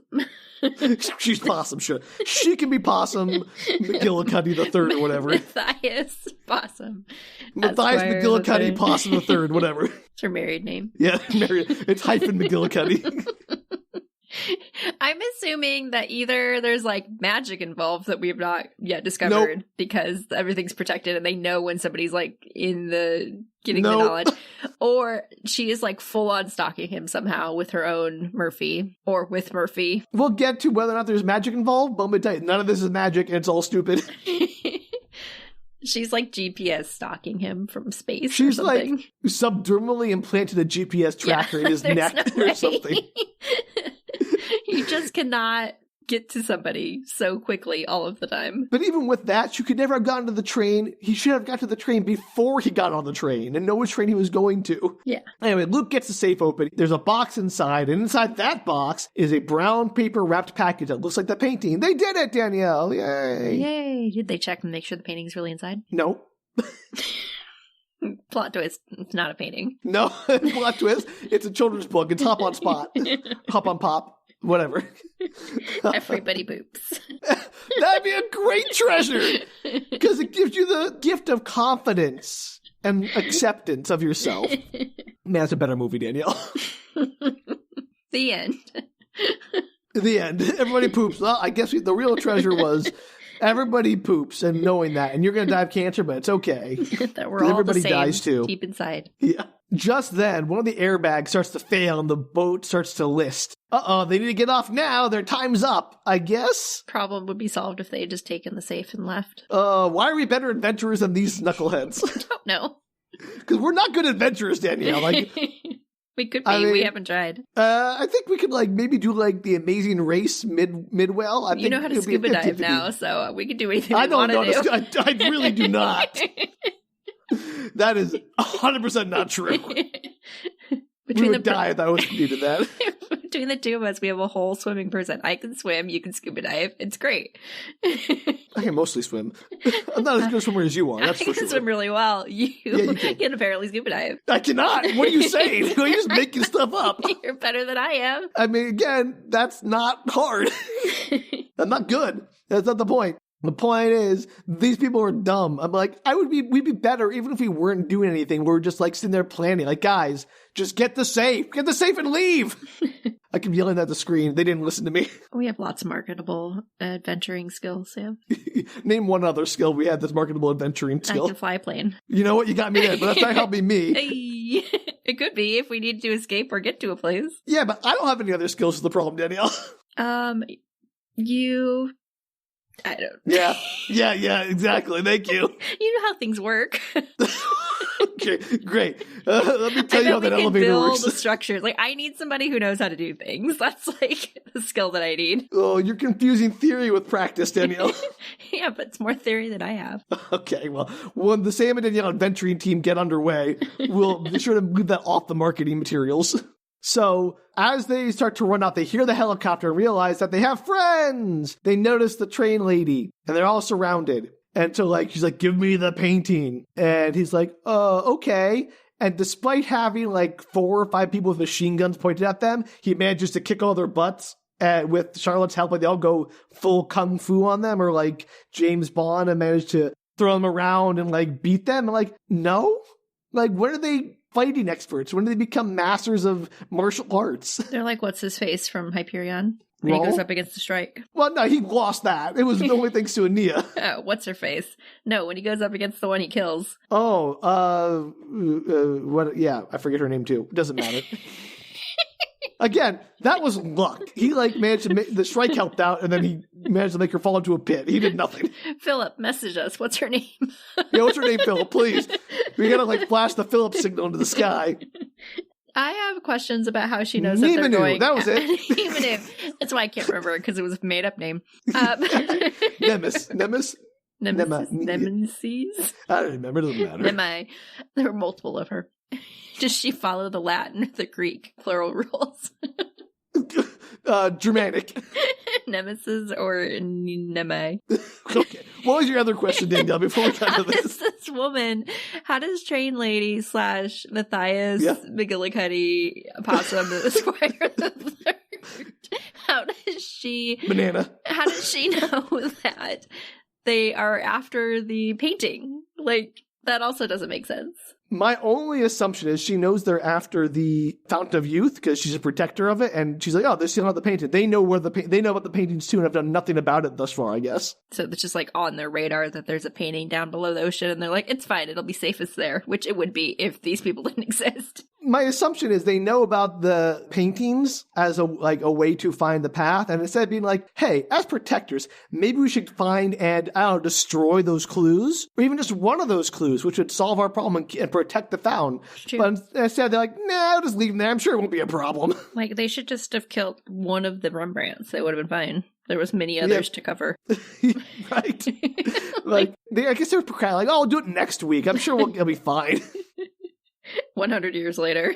They're bad at protecting things, is my point. Clearly. So they go all, there's a big fight scene. Somehow Charlotte and Luke are as good as these, I would assume, trained, I don't know, commandos or whatever, mercenaries. Hench. So in the fight, the helicopter somehow also gets shot, like he's struggling with someone with the gun and it gets shot, shoots the helicopter by accident. And they're like, "Well, I guess we gotta leave. We're bugging out." And the helicopter leaves them, I guess. That was easy. Problem solved. And Train Woman has died? No, Luke is about to escape with the painting when Train Woman takes Charlotte hostage, and is like, "Give me the painting or I'll shoot your sister." So somehow they managed to take down multiple mercenaries, but they were not able to take down this one woman. Because she's like the boss mercenary. She's not like one of the fodder enemies, like in your video game, Mm-hmm. And Luke's like, "I'm not going to give you the painting because you're not going to shoot my sister." She's like, "I absolutely will shoot your sister. Give me the painting." And he's like, he's hesitating, and it goes all like slow-mo for some reason. And why doesn't she just shoot him? Great question. She should, and we won't get to that. We might get to that. It doesn't make sense. Anyway, very fortunately, another one of the rafts bursts and the ship lists again, and that's enough of a distraction. Like, they stumble and Charlotte gets away. So, he was ready to let his sister die for that painting, basically. Unsurprising with everything we've learned about him. Yeah. And unsurprisingly, Charlotte is pissed. We'll get to that. But first, they have to run away. And as they're going through the sinking ship, Luke manages to escape, but Charlotte gets tangled up in some netting and gets pulled under. And she's about to drown when, fortunately, Train Lady comes and cuts her free and then swims off, and we never see her again. Like, she's gone. We don't know what happens to her. She frees Charlotte and then disappears with no helicopter to pick her up. She swims back to Ireland or whatever. Possums are notoriously good swimmers. Are they? I don't know. Yeah, I was going to say, they eat ticks. That's about all I know. And the only marsupials outside of Australia. Yeah, I only know so many things about possums. I've exhausted my knowledge. Oh, they love garbage. Yeah. They do. They also hiss very delightfully. Welcome to Possumcast. Oh, my first guest is the possum, McGillicuddy. Welcome. How is it being a possum? Do you enjoy it? Yes, very fascinating. I've always wondered that myself. All right, this has been Possumcast. Tune in next week. We'll bring on a raccoon, the enemy of the possum. I know, you'll have your chance to rebuttal later. Oh, that was pointless. As is much of our stuff. Oh, what a thing. Anyway, they all escape. Luckily, Charlotte and Luke get picked up by their boat. Success. But she's like, "Luke, how dare you gamble with my life? Just give her the painting." He's like, "I knew she wouldn't kill you." He's like, "Did you?" He's like, "I bet on it." Like, Did you? That was someone else's life, buddy. So we cut to Charlotte having a phone call with her son. They're back at the hideout, which is near Canal. And her ex comes on and says, "Hey, I need you to take Thomas tomorrow, and I'm going to be gone for a year. I've got a job in Japan." And apparently he can't bring his son with him to Japan. I guess that's illegal. I don't know. What? Yeah, I don't know. He's like... Maybe during a divorce proceedings, he can't take him out of the country? No, it's nothing like that. He's just like, I got a job in Japan, so I'm done being a father for the year. You take him. Great dad. Crazy. No one in this movie is a good person. And guess who hired him for this fancy new job? It's Carver, the billionaire's company. He did it. I was going to say the train lady. She hired him to track down your ex-wife and kill her. So they go back inside the hideout. They all have all the letters and all the paintings. Success, but now they have to crack the code, which will tell them where to start. I assume this won't take very long. It will take no time at all because it's a really stupid code. There's some CSI level like computer graphics where they scan the pages and like graphics. I'm like, none of that makes any sense. I think hackers, but dumb. So they figure out that the V is actually a W because the Roman alphabet, they didn't have a W. They just had two V's. They just used V. So the word that it spells is wicked in English. It's spelling the word wicked in English for some reason. Dicky. With a V? I said Dicky. It should have stuck with that. With the V, though. Where'd the V fit into that? Dicky. There you go. Solved it, Danielle. You're a genius. They immediately clock that's a reference to King James because he was the sixth James on the throne, but the first one also to be king of Scotland and England, so he's 6 and 1. Oh, it all fits. Okay, sure. And so Wicked refers to what's called the Wicked Bible, which was a misprint of the King James Bible, where it omitted the not from the commandment, thou shalt not commit adultery, which is very funny. Excellent Bible, would read again. Well, when you're rich enough, you can make Bibles say whatever you want them to say. Yeah, actually, that's how religion works. Exactly how it works. Sorry, everybody. I was not being sarcastic. Yeah, I know. It's just truth. We've seen that time and time again. Modern day, in fact. Mm-hmm. Here's where it gets crazy. They immediately jump to the conclusion that, hey, it wasn't a mistake. This was a deliberate misprint. Those artists, they managed to arrange for some of the Bibles to be misprinted to mark them for some reason as special. Did they have to find 6 of them to like... No, they only need one of them. Okay. Why do they only need one of them? Why did a bunch of like Renaissance artists, like Italian artists, have control over the King James Bible printing process and manage to influence this? Great question. Don't have an answer to that. None of that. This is the dumbest scavenger hunt I've ever heard in my life. Like, is it just invisible ink again? Because they could have just gotten normal printed ones and then like had a page where they put invisible ink on one of them. No, it's way dumber than that. We'll get to it. But like this, I'll get to it. I'll save that rant for later. I don't want to waste. I don't want to tip my hand too early. So their next mission is to find one of those wicked Bibles, and just so coincidentally, Luke knows where one is. Of course. Although most of them were destroyed as heretical. But luckily he knows. He knows. But just then, the police SWAT team busts in. It's Interpol and Jamal. He's tracked them down because obviously it's London. He knew where they were the whole time, probably. Why maybe, what's her face? McGillicuddy, Possum, Esquire the Third. Train woman. Yeah, woman, yeah. Matthias. If maybe she gave it up. Like, why wouldn't she give it up to Jerome? Yeah, Jamal. Whatever. So close. You know I'm terrible with names. You remember McGillicuddy, but not Jamal. You know that I am terrible with names, and I always remember the crazy names. Except for McGillicuddy, the ones Jamal. that I make up are the ones I remember. I don't know why you think I remember anyone else's names. It's a valid point. I remember Luke, because we talked about it earlier, and now I no longer remember the girl's name. Starlet? Charlotte. It's new like the web. C. Oh, sure. Okay. No, but like, yeah, it's a really good point, Danielle. If they just turned them into the police and had them all arrested and the paintings returned to the owners, movie solved. Over. Yeah, like, good protecting, guys. A+ protecting. No more, like, helicopter missions to a boat in the middle of the Atlantic. You don't need to worry about that. Like, it's a good one. Oh, this movie is very stupid on all accounts. It's like, there's so many easy solutions that nobody takes. Then there wouldn't be a plot, I guess. He's like, oh, Charlotte, you lied to me. How dare you? I'm very surprised. And instead of arresting them immediately and like getting it all out of there, he starts monologuing.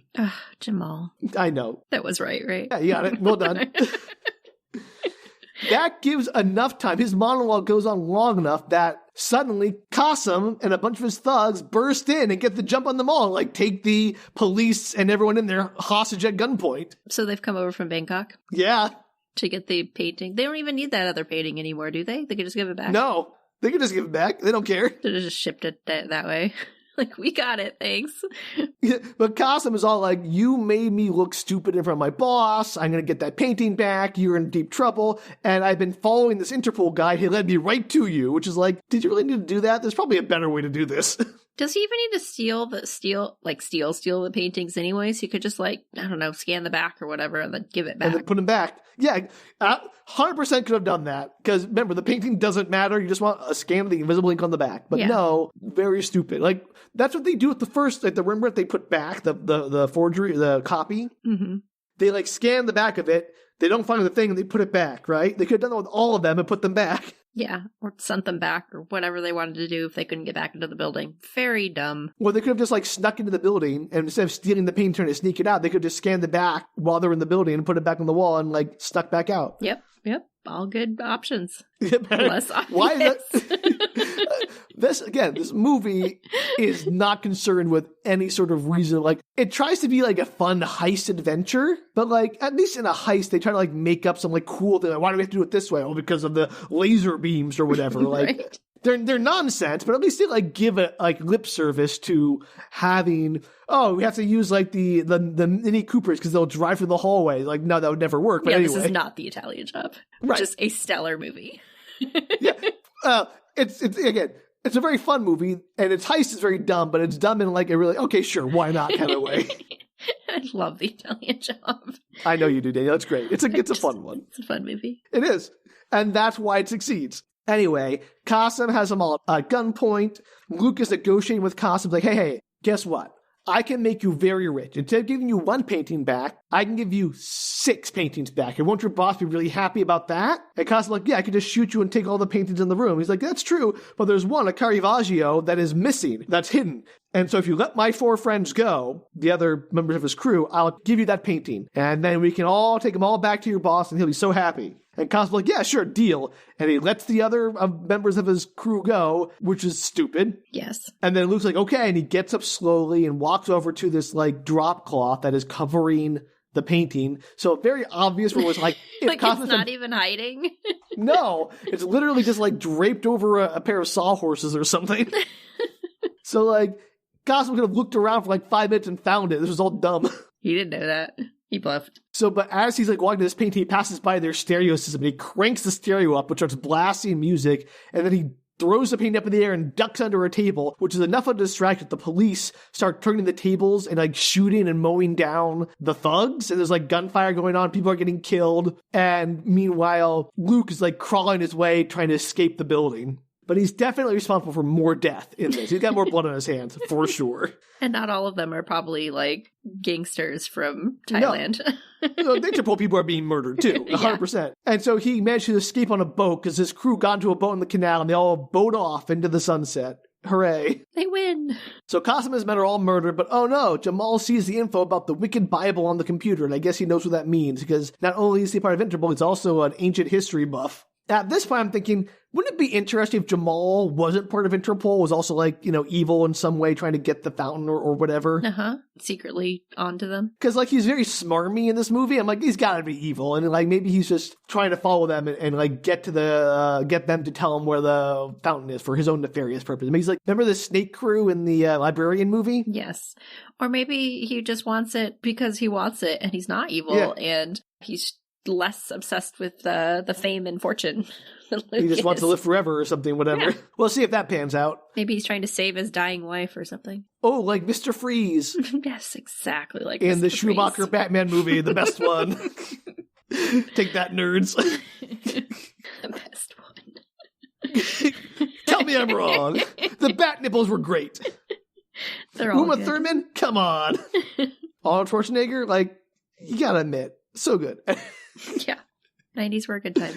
So we cut to another dream where Luke is in a gray void with a glass of glowing liquid. He reaches for it and drinks. But then Charlotte and her son are there, and they're aging and dying as he drinks. Like, no, don't drink. And he drops the glass. This was a dream? Yeah. Okay. Foreshadowing. Nope, just a dream. How about plot twist? The Fountain of Youth actually makes you die. And that's why the artists are no longer around. Oh, yeah, they drank from it and died. They're like, oh, we made a mistake. It's like this movie cribs a lot from The Last Crusade, and we'll get into it. So we cut to the crew on a private plane And Charlotte has her son, so apparently she went and picked up her son and said, hey, we're on the run from the law, you're coming with us. So she can take him on this crazy trip, but the dad's like, I can't possibly take him on a work trip to Japan. That'd be nonsense. And she thinks, like, he's going to move to Japan for a year, whatever. But she thinks the better idea than leaving her son with his father to take him out on the lam on this crazy date where they've already been, like, shot at once on this sinking boat. She's been literally shot at once and held at gunpoint once, or twice now, because the police raid on the other Bangkok gangsters. He's like, yeah, this is a good place for me to bring my son. Let's do that. I just thought of several questions. One. Yeah, please. One, when did the dad decide he no longer wanted custody of his son? He was all like gung-ho about it. When he got the job, he's like, I'm going to Japan. I can't take him. So he's like, I no longer care about the welfare of my son. I'm going to give him to you. He is out of the picture for the rest of the movie. We never see him again. Wow. That's amazing considering how hardcore he was about it in the beginning. Maybe it was just spite, but also he did seem to care about the kid, honestly. But now he doesn't. He doesn't want to see this. He's like, I guess I'll just never see my child again. Again, crazy. What's your other question? My other question was... How is Charlotte such a terrible mother for bringing her son into a dangerous situation like this? Also, that's crazy. Yeah. I don't remember. It'll come back to me. Sure. Anyway, Luke and Charlotte start arguing about their family and how Luke wants them to have all this reverence and like be known, and I don't really care. I remembered my question. Okay, thank you. So, with everything that's happened, assuming this really was, that Jamal really was in charge of the Interpol and everything, like, they can never go back to the United States, right? Like, they're in England. Okay, whatever. They can never go back to England or really anywhere. They're on Interpol's radar. Like, yeah. So I have a question about now? This. So again, yes. Does the billionaire Carver have a private jet? Yes. Can you just get a private jet and leave international airspace, like go from England to where they're going without like passport control and everything? Yes, exactly right. There's no way they because Jamal knew Owen Carver was there. He saw Carver, you're joining this little crew of art thieves. Like, he knows. It's like, hey, freeze Carver's assets, ground all his planes and boats. Like, it's not hard. Yeah, this seems crazy. There's just no way that they'd be able to leave it at this point. And this is why I began to suspect that maybe this Interpol thing wasn't on the up and up, because like real Interpol would have them locked down, no problem. Or maybe Carver's not on the up and up. Or both? Maybe they're not even flying anywhere. Maybe they're just like in a warehouse and there's like clouds coming and they're like pretending. And then they're going to like release them and be like, oh, you're in a new place now. Like, Carver is really a billionaire. I'll tell you that much. So anyway, we cut now to the Austrian National Library. So they go to Austria, and apparently Interpol is none the wiser. Sure. The crew is there, and again, Charlotte and Luke go in. They're met by the head of the rare books department, who knows them by name because Carver gave this big donation, apparently while they were flying, and arranged for his research team to come look at the Wicked Bible. And he managed to transfer a massive donation to this Austrian National Library, and Interpol is like, that's fine. We don't need to worry about that. We're never looking for this guy named Carver. That doesn't raise any flags for us. We definitely won't be there meeting them to arrest them there. Right. So this is like, no, this is like, clearly Jamal could not be part of Interpol because all would be over immediately if there was. He would have had Carver's assets frozen or tracked them immediately. So we cut to Charlotte's son and Carver. They're at a fancy restaurant. It's very awkward because they're trying to talk to each other. Jamal isn't in Interpol, let's assume he's not. Yeah. Why isn't Interpol following them? Great question. Why is the local police involved anyway? Yeah, why wasn't the London police involved? Why is there nobody following them at all? No Coast Guard, no police. It's just one of those movies where the police don't exist because it's too inconvenient. Anyway, carry on. Yeah, sorry. Nope, we'll get to that. I can't help that there are this many questions that are all somehow peaking at the same time. They're all extremely valid questions, Danielle. This movie, I know how to turn my brain off and enjoy a dumb, good movie, but this movie was just like, it tried to be too clever. Like, if it had just been dumber, I'd been like, yeah, okay, it's dumb, who cares? But I tried to be like, oh, we're so smart with our puzzles. And like, but they're all stupid puzzles done by stupid people. Yeah, you tell them. It made it hard to just go along with the roller coaster. So Charlotte's son starts interrogating Carver about his wealth, like, hey, how many boats do you have? How many planes do you have? Are you a billionaire? How much money do you have? And then he finally asks at the very end, hey, are you satisfied? And Carver's like, no, of course I'm not. Was that your whole goal along? Well done. He's clearly very impressed with the kid's rhetorical skill. Which, like, oh, good job. You were outfoxed by an 11-year-old. Good job, Carver. Real impressive billionaire. I mean, like any billionaire, thinks too highly of himself. Nobody said he was a smart one. He's just backing all this. Yeah, pretty much. So Luke and Charlotte, they get to see the... Wait, yeah, sorry, go on. Sorry. Go on, yep, nope. This reminds me that the summary said that they'd have to turn to someone even smarter. Who's the smarter person in this? Oh, I took that part off. It was turning to someone even smarter, his sister. Okay, sure. Yeah, so she was supposed to be the smarter one that had to pull in to help them solve... I did not get that from that summary. Well, the summary said... I took the part of his sister out of the summary. No, I know. I did not get that his sister was supposed to be the smarter one. That was the point, because I knew that, like, summary. There's no way she's the smarter one, given this... The movie does not make that clear in any way. I was still thinking there was somebody else that was maybe going to prop up to help them. This is as smart as they get, Danielle. That is unfortunate for them. It is bottom of the barrel here. A little scraping wood. Yeah, no, sorry. I may have misled you a little bit to keep the surprise. I was kind of hoping that Matthias Tucci? Well, yeah, that too, but Matthias Boondoggle III was going McGillicuddy, to yeah. be like She's smarter than them because she keeps finding them very easily, but she's very bad at, like, closing the deal. That's the problem. Maybe she doesn't want to. If she's secretly like Luke. Yeah, kind of. Or wants the Fountain of Youth. Not that. So Luke and Charlotte, they get to see the Wicked Bible and are like, cool, go ahead and examine it. And like, what? You're just going to let them handle this ancient relic? Yes. Sure. Not and they a just chance. paid like $1 gazillion for this experience. No way. Like, the Austrian, this is a national library. This belongs to the Austrian government. Meanwhile, outside, Murph and his hands are keeping watch, and he sees a black Jeep show up with the train lady who, How does she know? Good question, Danielle. Very good question. Unclear. She didn't even get the benefit of what Jamal got, which is seeing the clue about the Wicked Bible on the computer. Yeah, this is wild. Maybe she's Interpol. That'd be, what a twist! The protectors are Interpol. So she has all of her goons go around and like cover all the exits are covered. There's no way they're getting down. Then you go inside. Meanwhile, Murph like radios into the earpieces the others have and tell him like, "Hey, guess who showed up? It's McGillicuddy Possum, the third Esquire, Boondoggle the seventh." So Luke leaves on the pretense of using the restroom and just happens to bump right into Train Lady the minute he exits the room of rare books because movie. She's standing right there. And the worst part is everyone can hear their awful banter over the earpieces. So like, no, spare them. She attacks him with a knife despite also having a gun. Why? To give him a sporting chance, I guess? Again, I don't think she wants him to die or wants to stop them from getting to the Fountain of Youth. To be fair, she really doesn't want to kill anybody, but she does need to stop him, and she's doing a bad job of all of those things. She should use that knockout gas that he used earlier on his sister. The bat knockout spray? Yeah. She doesn't have the bat knockout spray. Only Batman has that, and Luke, apparently. I think she could figure it out. She's a protector, and or Interpol. And or Interpol protector. And or a possum. A possum is very clever, we know that. So somehow, Luke manages to hold his own against her and her knife on this fight until she finally pulls a gun on him. Like, another one of her goons comes up and he manages to fight them both off. So, like, Luke's a superhero at this point. I don't believe, like, nonsense. And then she's like, I don't want to kill you. Just, you gotta stop or I'll have to. And then she, like, keeps walking towards him with the gun and he gets close enough that he grabs the gun and disarms her because she's bad at her job.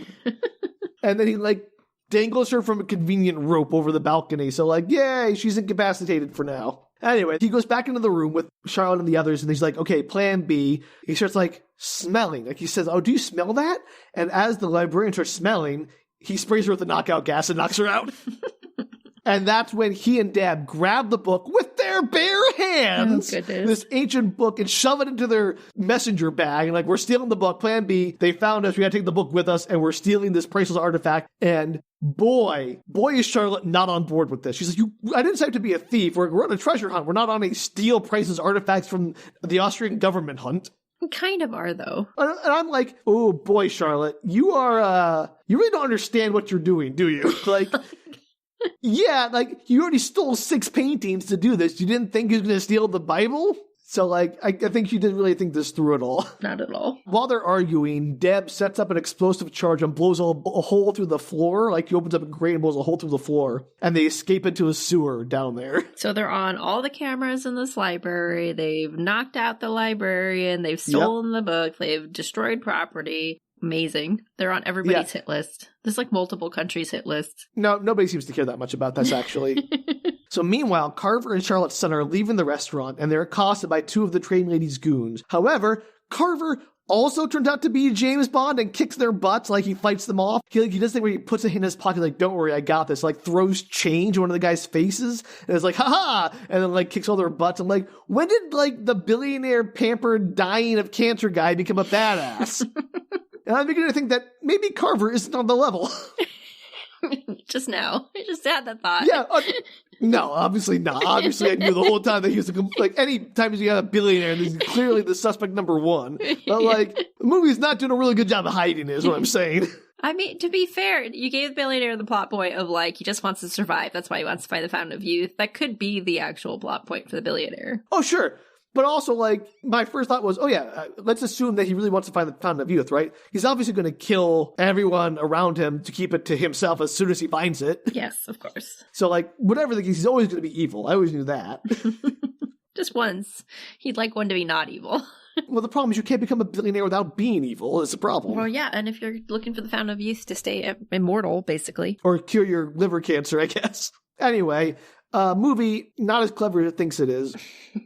They return to the hotel with Carver and Charlotte's son, and he immediately spills the beans, like, hey, Carver kicked a bunch of guys' butts and gave me champagne at the restaurant. And Charlotte's like, not happy about that. And apparently they're safe in this hotel room that Carver booked under his name, even though Interpol is looking for him, and they just stole this priceless book from the Austrian library. Yeah, we've established they're traveling under their own, like, as far as I can tell, they're not traveling under, like, assumed identities. No, like, literally when they get to the library, the woman's like, oh, Mr. Carver was so generous to give us that money to let his researchers come and look at our library. Which is insane, because you feel like Carver could probably travel under an assumed identity. He could probably maybe get passports for all or something. Of them. Yeah. Yeah. Nope.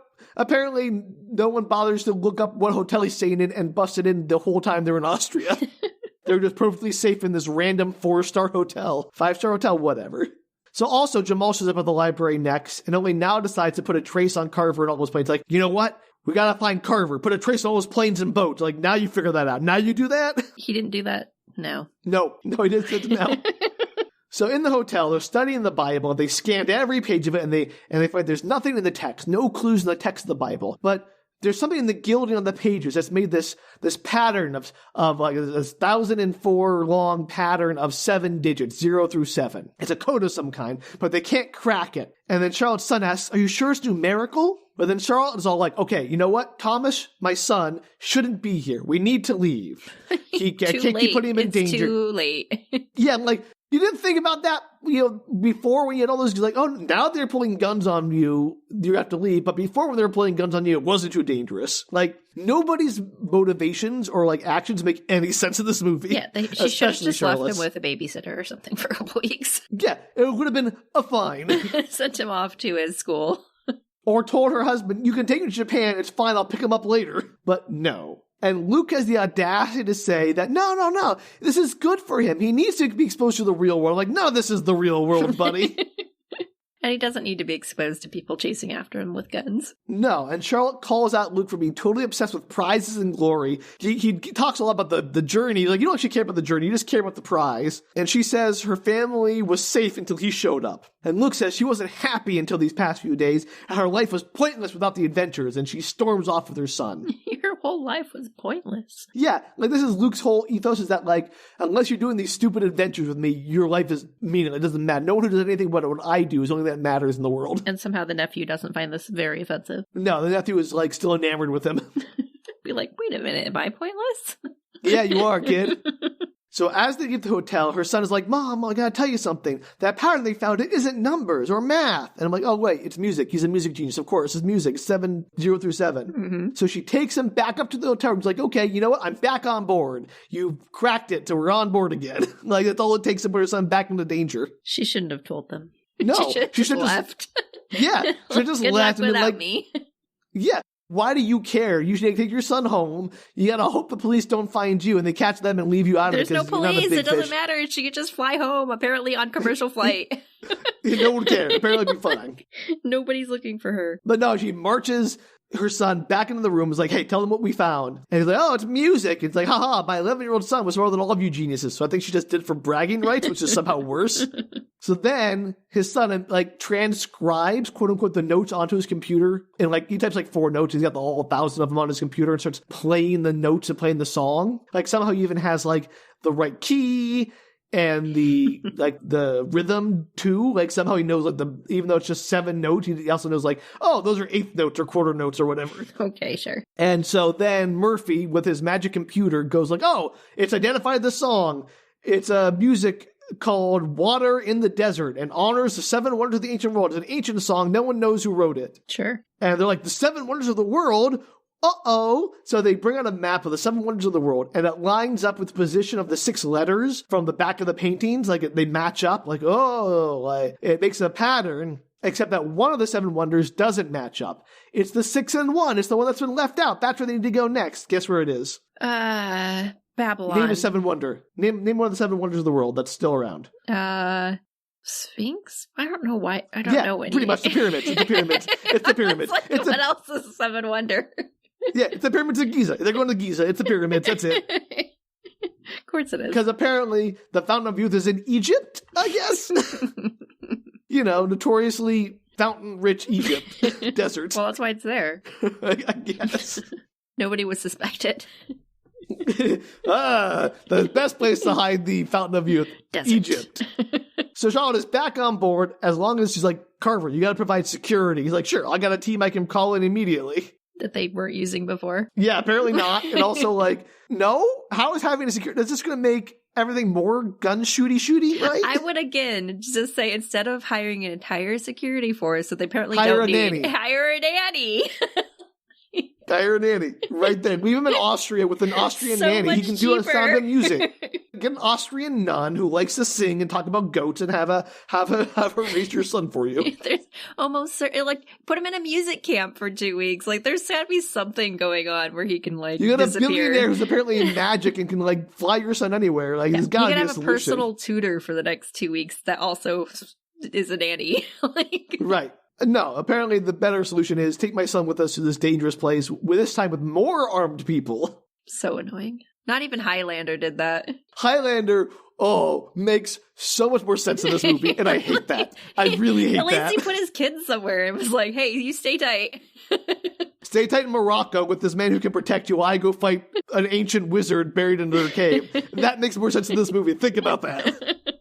Oh, wow. Crazy. We're back to Luke. He's dreaming about taking that golden mask, only this time his father's there and dies. Do these dreams matter? Who knows? No, hopefully. With any luck. Kind of. Actually, no, they really kind of don't. I love a dream that doesn't go anywhere. 2-hour movie. Spare me. So back on the plane, Charlotte starts interrogating Luke about, hey, this Carver guy, he's kind of fishy, right? How well do you know him? And Luke goes, oh, no, I think he's a changed man. Like his business was like gobbling up other businesses like he was, Hitler in Poland or something. And like, whoa, okay. And he's like, no, I think he's past it. He's just a changed man trying to get healthy. And I'm like, either Is he? Luke is the dumbest man in the world to believe that, or he's lying to his sister. Either way, it's stupid. So we cut to Train Lady. Sorry, Boston McGillicuddy III. Mm-hmm. She's in Vatican City, apologizing for her failure to do something to stop them. And she's apologizing to... It's Stanley Tucci. He's there in a robe. He's a priest? No. He's in a robe like he's come out of the shower? No, it's like he's wearing like I don't know, more like a long coat kind of thing. Sure. I thought it might be the Pope at first, but I thought it'd be very funny, but it wasn't the Pope, and I was very sad. He's just, why are they in Vatican City? Who cares? Is he a cardinal? No, as far as I can tell, this is just a random place for them to meet. Nothing, the Catholic Church is not involved. That is unfortunate. I know. I was like, if you're going to put it in the Vatican City, like, it's basically the DaVinci Code. You have all these Renaissance paintings. You have all this, like, talking about God hiding the fountain, and, like, you're in the Vatican City, but no. Well, the Catholic Church is not involved. Don't worry about that. They didn't want to be too much like it. Ugh. So who's Stanley Tucci? Yeah, Stanley Tucci. He doesn't get a name in this movie either. Sorry. It's okay. He's talking to a nameless woman. We wouldn't want to get too many names. I know, I get confused. Danielle, you can't forget names you're never told. True.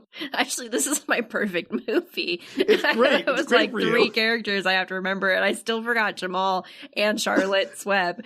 But now you remember it because they got you the web mnemonic. Yeah, helped.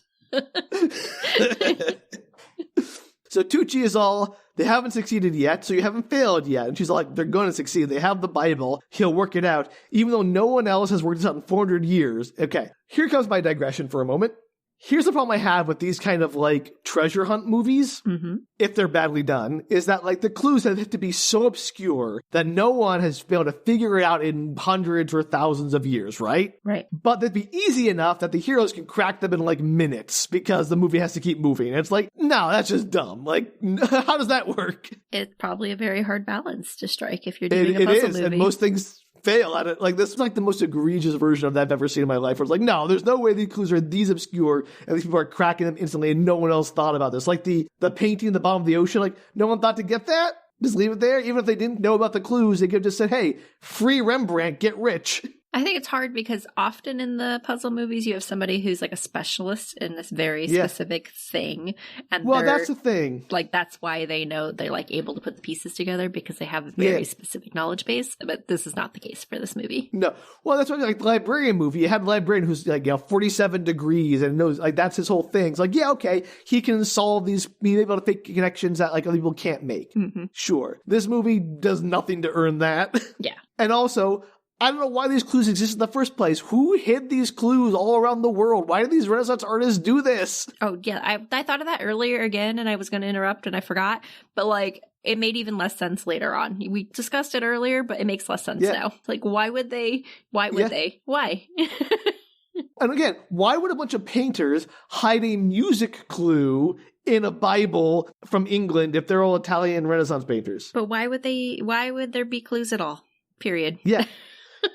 Again, I don't understand. Either they were protectors who knew where it was and decided to spill the beans for reasons, or they knew where it was, decided not to do anything about it and just leave clues again for reasons. Yeah. Fundamentally, this movie is built on a shaky foundation. The premise doesn't make sense. And that's like the big problem. Like, I could go along with the fun adventure if I like understood what was happening, like, or why. And like, at least in The Fifth Element, they had like aliens involved to make like all the clues or whatever happen, you know? Anyway, it's very upsetting. So Tucci is all, he can't succeed. There's a reason why the fountain was hidden and why we have ensured it stays that way, as it's too powerful for mankind. You have a legacy to make sure it stays that way. Can you move the fountain? Is it like built into the ground? Is it magical? We'll see, Danielle. Maybe we. Is it a fountain machine? Like, is that a fountain machine? If we find the fountain, we will have answers. Okay, I'm just saying you could maybe hide it better. This movie talks a lot about the fountain being like, oh, it's not literally a fountain, maybe. Like it's supposed to be something else, like metaphorical. And Tucci is all sure that they don't know what they're actually looking for, only what they consider salvation, wealth, power, life, etc. But there's more to it than that. So like, oh, the fountain is maybe it's a metaphorical fountain or some other kind of thing, as alluding to it, right? However, he says, while Train Lady has been merciful so far, it's time to stop playing around. He says, you've been the hand of mercy. I'm sorry, you've been the hand of Murphy. Now it's time to be the hand of Justin. Dun, dun, dun. Is Justin smarter than them? Is that the character that's going to come in and help them? Yeah, Justin Timberlake comes in and solves the problems. Better movie if that happened. If he dances his way to the fountain. Catchy musical number. Oh, 100%. So he then reaches into his coat and pulls out a key and says, do you know what this is? And gives it to her, and then we cut away because the key to the mystery. Fountain. It opens the fountain, turns on the fountain. Yeah, it's like it opens the door into the room with fountain. Like when you have to turn the water off for your house to do any work on it, you have to find that thing and put a handle on it and turn it. Yeah, that's that with a key. If they just turned it off in the first place, I forgot to turn it off. We were procrastinating again. We meant to get the painting. We meant to turn the fountain off. Gosh, we're really behind here. They just didn't think they'd get this far. Yeah. Who would have thought they would have found the music notes? Who knew they had an 11-year-old music prodigy with a laptop with them? And also, I'm sorry, but the way they find the clues is so boring. Like, they get the book and they just say, oh, we scanned all the pages. They didn't have any clues, but we looked at the guillotine. That looks like a pattern, so we found it. Like, there's no active puzzle solving. They just tell you, here's what we found, and this is the clue. And they're letting the computers do all the work. Yeah, exactly. So it's like, well, this isn't very interesting. Anyway, we catch to the pyramids. The crew is helicoptering over. Luke is explaining how there are secret chambers under the pyramids they discovered with this special kind of scanning technology that had never been accessed, but they're going to find them today. Charlotte is all nervous and is like, wait, are these like a well-known things underneath? They're just like they just haven't been accessed? Or they personally have special technology? No. Other people had did the scans, but they got access to them because of their billionaire friend, I guess. Okay. And somehow nobody's been in these, even though they know they exist? Nobody decided to activate them or talk about them or whatever. Okay. Charlotte is a bit nervous and tries to tell the story of their father finding the golden mask as like a parable of some sort. See if it makes sense to you. He spent most of his life searching for this golden mask. He found it, but he left it behind. And when she asked why, all he said was, some things you can't explain, you can only experience. And he's like, take that to heart, Luke. Be careful. So there's the story of their father. That's it. That's their father's story. Okay. I'll keep that in mind. So glad we waited for that and had a bunch of dreams about it, too. So they land and all pile out and meet up with the professor, who's like, oh, I'm so glad Carver's here. He donated so much to come look at these pyramids. So, again, not incognito in the least. Man, I wish I had $1 billion. I could just, like, throw around, do whatever I want. Honestly, unfortunately true. Crimes don't apply, apparently, to these people. This seems like a very easy way to live. Yeah, I wish this movie was less real, Danielle. So Charlotte, Luke, and her son all go in with Carver and a couple of his crew, while the rest stay back with Deb and Murph to guard the perimeter, all the other mercenaries. And the mercenaries are very shady and have all these suspicious duffel bags with them. Huh? Also, like, there's no way they can go into the pyramids, just like walk into the pyramids of the Egyptian government getting involved. And also, they do some movies a lot, but the pyramids are right near the city of Giza. They're not, like, out in the middle of the desert nowhere. There's a whole city right near them. Right. They always, like, do the filming away from the city. Yes. It always make them look like they're isolated with nothing around them for miles, but they're in the middle of a metropolis. Like, they're not, it's not like, Stonehenge up on the middle of this hill in Salisbury with nothing else around it. It's like, oh, the Empire State Building, nobody around for miles.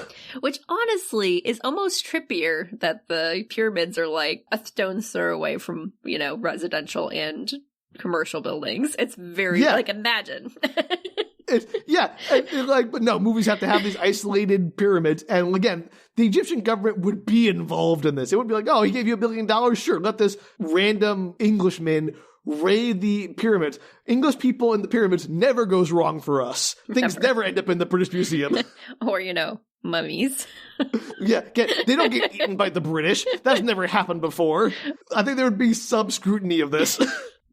Or mummies come to life and curse all of them. My thing actually happened, Danielle. I'm pretty sure there was a documentary movie from the 90s called The Mummy. Brendan Fraser, yes, of course. I'm pretty confident that was a thing, Sam. I mean, if anything was going to cause a mummy curse to come on and get you, it would be eating a mummy. So you got me there. That's very true. Man, people are terrible. So anyway, they go inside, no problem. Nobody is around. It's a private event. And then they get to this one chamber, like, okay, apparently, according to our scan, the way we have to go is like behind this wall over there. And there's got to be some way to open it. But Carver's like, no. We're just going to hack our way through it. He gets his goons to like get drills out. And while he's doing that, the professor's like aghast. He's like, no, you can't do that. The Carver's like, get that man out of here. And they drag the professor out. And Charlotte's like, no. You don't need to dig. You don't need to destroy the pyramid. We can just, there's like some secret lever some trigger I can figure out. Give me an hour. And I'm like, that's ludicrous. There's no way this woman, who is not, may I remind you, an expert on ancient Egypt, but apparently is an expert on ancient Egypt because they're all experts in everything apparently, is going to be like, oh, I have an hour to find this super secret ancient Egyptian trigger that no one's found for thousands of years. So yeah, excuse me, an hour? No, thank you. I'm going to assume that she pulls an Inigo Montoya and she like gets down on her knees and prays to her father's spirit and then like guides her sword to the wall. And, oh, there's the button. The wall. Yeah, just like okay, you know what? Better movie. But actually, in the one character decision I think makes sense, Carver's like, That's stupid. 1 hour is going to turn into 3 hours, it's going to turn into weeks, and I'll be here forever. And I can just break through the wall now. And I'm a billionaire. I don't care. And he does. He's like, all right, we're doing that. And Charlotte takes Luke aside like, hey, this is not good. And Luke's a little put off. He's like, yeah, it's not great. He says, it doesn't really matter how we get there as long as we do it. No, it does matter how we get there. I'm like, I'm on her side. It does matter how you do the things you do, right? The ends don't always justify the means, my dude. Outside, a line of black SUVs approach the pyramids from the desert. No buildings nearby, of course. Of course. Jamal doesn't want Interpol to track them, apparently to the pyramids, even though it couldn't track them to their hotel in Austria. It's been a lot easier than the pyramids. You would think. Okay, I'm confused how Jamal is managing to find them. That's actually more mysterious than Possum McGillicuddy. Apparently Jamal has also got a subdermal implant on maybe Charlotte. Maybe put it on Charlotte so they're each tracking one of the other ones. So Jamal tells his men to stay back while he drives into the pyramid area holding a white flag, and he goes up to the mercenaries and they exchange threats. Like Jamal's like, I got a big stick. And like, well, we got a big stick too. Stick. And then Jamal's like, all right, and goes away. And the mercenary says, I can feel a storm impending, which sounds like something a chatbot would write. Because like, I know there's an expression say, I feel a storm brewing or a storm coming, but a storm impending, yes, that is English. That is something human beings would say. I've got it. This movie was written by AI. I think there might have been some AI help on this movie because, like, it feels just a little off. Oh, poor writers. We're sorry, writers. Yeah, I'm sorry, but, like, I know you're doing your best and you can't control the whole creative process, but I can feel a storm impending. That's not good, guys. Maybe the actor like improvised it and made a mistake. I don't know. And they're like, keep it in, it's great. So Jamal radios to his men to pull out their biggest guns, while the mercs set up these 50 cal mounted machine guns and then use grenade launchers to start blowing up the cars that Jamal is in. So I think they're a little bit outgunned, really. We're going to war now? Like, what is happening right now? Yeah, like it's like a literal war zone. It's a big shootout, while off in the distance, Train Lady watches the battle unfold. She could have solved this a long time ago by just calling actual Interpol. You're going to be very mad at the end of this movie. Very mad. I was. So inside, they've cut through the wall and are heading down a secret passage to more secret chambers, where they find a giant cylinder, kind of like a well, like a giant plug to a well, that leads straight down, like covering this hole that leads straight down where they need to go. And so Carver's all, we'll just move it, but they can't move it because it's too big. And Charlotte insists there's a brilliant way to move it because the ancient Egyptians were these brilliant engineers, so there's a clever way to move it that doesn't require brute strength. But Carver just like ignores her, and Charlotte takes Luke aside, is like, hey, something's not right here. They all have guns, and Carver isn't listening. And Luke's like, nah, don't worry about it. He's just an eccentric billionaire. He's really excited. Wouldn't you be excited? And he's the dumbest man alive, I swear. Meanwhile, Carver's men are like, oh, this is some kind of ancient basalt. We can't get through it in a week of hammering. She's like, okay, get the dynamite. We'll blow it up. And Charles like, no, you're going to bring the entire pyramid down around if you blow it up. Yeah, and you might destroy the fountain. You don't know what's under it. You don't. And so they start to argue, but luckily Charlotte's son just happens to find a set of ancient steel drum-like things and starts tapping out a tune, the same tune from the Wicked Bible on them, which causes the whole room to start vibrating. Yeah, right? How cool is that? So cool. Yeah, so glad this 11-year-old just stumbled into a random drum set, ancient Egyptian drum set. So Luke and Charlotte notice that there's a giant bell suspended over the well cover thing. And so she goes over to the rope attached to the clapper and just starts smacking it, which causes everyone in the room to like double over because this giant ring, and they're like, oh, it like causes the whole room to shake. But as it's vibrating, the well cover hovers. This giant stone plug hovers off the ground. And like, it's clearly magic, but I think it's supposed to be like, oh, it's just standing wave caused by the bell, which like it's acoustic levitation, which is the thing. But I'm like, no, that's not going to never work like that. Not a chance in hell. Anyway, Charlotte gently pushes the cover aside, which floats gently to the ground as the bell ringing dies out. I'm like, you've lost me, movie. I'm out. I'm assuming everybody above them also knows what's happening, because you could probably hear the bell for like miles. Nope, no one else paid attention. It's completely missed. I guess the battle is raging too furiously. So underneath is a square with a like some kind of like scarab or bird symbol in it, and they all stand on it, and it starts ascending like an elevator down into a pit. So meanwhile, outside, Deb and Murph turn on the mercenaries, but Deb is wounded and they're about to be killed when Traley shows up and kills all the mercs, saving them. Who shows up? McGillicuddy Possum Face. What did you call her? Oh, Train Lady. Train Lady. I thought you called her Traley. I was like, she's got a name? No. Now, why is it Traley? She might have a name in the credits. I did not look. I can't believe she doesn't have a name this whole movie. That's astounding. It's great.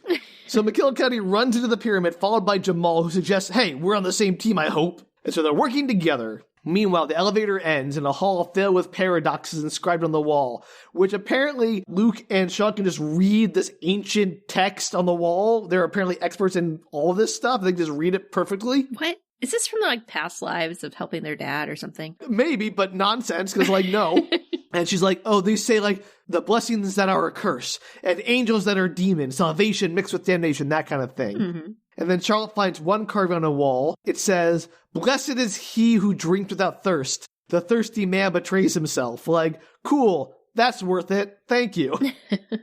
So then they find a carving of the Tree of Life on one wall, and Charlotte happens to find a large sphere of amber in a nearby statue just sitting there. It's like, all right, pops into a hole in the wall that she happens to just like, it's not like a hole, it's like a flap that opens up and she pushes in like a gumball machine kind of flap. It's nice that the amber was just right there. Yeah, like, this is the thing, this movie is like, oh, here's a problem, here's a solution, no effort required. As the ball falls in the machine, some clinking clanking goes on, the wall falls in, they did it! Puzzle solved, get your prize. Hurrah! That was easier than, like, any of those games where you have to go, like, all the temple games. Yeah, you mean in Legend of the Hidden Temple? Yes, that, thank you. You're welcome. That was, like, so much, or the other one, there's that other one, too, that where you have to do all the puzzles to be able to move on to the next thing, get money or whatever. You're talking about, the Crystal Maze? Yes, that one. Both of those harder than this. Both great shows, honestly. I'm glad you understand my brain. It's been like 2 decades. You think I figured it out a little bit. It was pretty good. You know, that one game. Yeah, got it. No, like, why even have a door if it's that easy to open? Like, this is the other thing. Like, why make... Oh, I'll get to it in a moment. Okay, sorry. I'll save that for later. It's coming up. Sam has feelings. I have a better place to express them later. So they go inside, and there's this giant chamber, this massive chamber, which is like this balcony surrounding a giant pit. And in the bottom of the pit is carved an eye in the middle of the floor. Okay. I wish it was a ball pit. It would have been so much cooler. The funny. Fountain of Youth is a ball pit, because kids play in ball pits. It takes you back to your youth inside of your soul. Like, it reminds you of your childhood. There you go. I think it was a metaphorical fountain, Danielle. If I were doing a game, that's exactly what I would have at the end for the Fountain of Youth. This is why we're not allowed to write movies. I meant like just a game amongst friends or something. Sure. TV's like a Crystal Maze style game. Yeah, sure. Okay, love it. So Luke just finds a switch on the floor, like another one of those, the same one that was in the elevator, and like turns it. And as he turns it, all the walls extrude, and they form into stairs leading down, like, I don't know, several stories into the pit. And like, why? Why engineer this giant mechanical staircase that's clearly insane? Like, never would work. Also, so much effort for somebody in the past to have done. And all they have to do to use it is turn the not even locked lever in the middle of the floor that's so obvious. Like, why? Why bother? Why have us like, it's like, here's, I'm going to make this super secure safe door and tape the key to the door. That's like, why go through the effort then? Just leave the door unlocked and save yourself hours, weeks, years of engineering. And digging, just so much digging. And thousands of years ago. Like, this is ancient Egypt. This isn't like they're using alien technology like the Fifth Element. They are, like, doing it the hard way, apparently. People probably died making this pit. Slaves! So many slaves! Ridiculous. Anyway, this is my feeling about how dumb these, like, ancient all the contraptions, of course, still work, never having to be oiled or moved in thousands of years, of course. But yeah, magic. Nonsense. Meanwhile, Jamal and Possum McGillicuddy Esquire III continue to make their way through the pyramid, and they attack and kill all the remaining guards left behind in the well room. And then they rappel down the elevator shaft with ropes they have conveniently found in the room. So that's nice. Oh, good. I'm sure the ropes are totally fine after hundreds of years. No, they were like left behind by the mercenaries, I guess. Oh, that's better. They're modern ropes. So we cut back to the investigation crew. At the bottom of the eye pit, there's a hole in the pupil where the eye pupil would be. And as they step onto the iris, the floor pulls back, revealing stairs down to where the fountain is. There's this rough stone floor at the bottom. Ooh. And again, why? If you want to make the fountain safe from people, why have a mechanism that conveniently and automatically opens to anyone nearby? It's like putting one of those grocery store doors that does, like, as you approach it, opens itself up. Like, oh, this will protect the groceries. No one will be able to go. You want to open? Oh, how did that happen? Or why put clues in all of the paintings? I mean, lots of questions. But, like, sure, at least make the clues hard to find, whatever. But, like, oh, we'll make this entire intricate mechanism. All you gotta do to open is you step near it and it opens for you. Like, why bother? Just make stairs. Because it looks cool, Sam. That's the real answer for the movie. Style over substance. That's this movie in a nutshell. So they descend more stairs into another chamber where there's a small puddle of water in the middle of this rough-hewn floor. And they're like, oh, is that it? Is that the fountain? Yes, actually. Luke is all like, oh, it may not look like much, but it has tremendous power. And Charlotte's all, and the blessing is proportional to the curse. If you're not ready to receive the blessing, you'll get the curse. I'm like, what? Where are they getting this lore from? Where did this come from? The Tibetan scroll, Sam. What do you want? Oh, okay, yeah, my mistake. So Carver tells Luke, hey, you take it from here, buddy. Luke is like, what? Aren't we here to heal you? Don't you want to drink from the fountain? And Carver's all like, don't worry about that right now. Drink it. And Charlotte clocks it. Hey, guess what? Carver doesn't have cancer. Oh no, who saw that coming? No. He just wants Luke to be a guinea pig to see what happens when he drinks the water. And Carver's like, yeah, this is for me, but also this is the most valuable resource in the world. And like, it's unclear if he wants to like hoard it for himself or if he wants to like try to bottle and sell it. And it doesn't make sense either way. Pyramid scheme. You know what? Nailed it, Danielle. That's your best joke of the episode. Best joke of many episodes, honestly. I love that joke. That's really good. That's really good. I really, really hate that you thought of that before I did. Me too. It's shocking, but it happens occasionally. It's an amazing pun, Danielle. Really kudos. 100%. We're done. Pack it in. It's the end of the episode. We don't get to find out what the Fountain of Youth is. It doesn't matter. It's all stupid anyway. It doesn't matter. We're done. You're better off. We'll probably get hate mail. You're better off ending on a good note. Oh, well done. So Luke is all like, I'm not sure about this. So Carver shoots him in the shoulder, shocker, and tells him, like, go or I'm going to kill you. And he's like, all right. So Luke reluctantly climbs down to the stone floor and touches the puddle. And as he touches it, it starts making like alien noises, like robot alien noises, as water starts flowing up into the basin there and like starts flowing up around him and glowing. And blood from his shoulder falls into the fountain and like reacts. And tendrils of water come out and start like wrapping around his body. So as the water tentacles encircle him, they contract and lightning starts shooting out of him, the water. It's the quickening, Danielle. He's a Highlander now. Yes, love this. It's like a prequel. Sequel? It's a new era to the quickening. I wish. That would be such a great movie if they made him a Highlander right now. I'd be so happy. What is happening is very unclear. He starts to like float as the water lifts him up. He has his hands like cupped together and water starts glowing in his hands. And he looks down and he sees these visions, so like he's having an epiphany. And he sees a reflection of his own face, but younger, vibrant.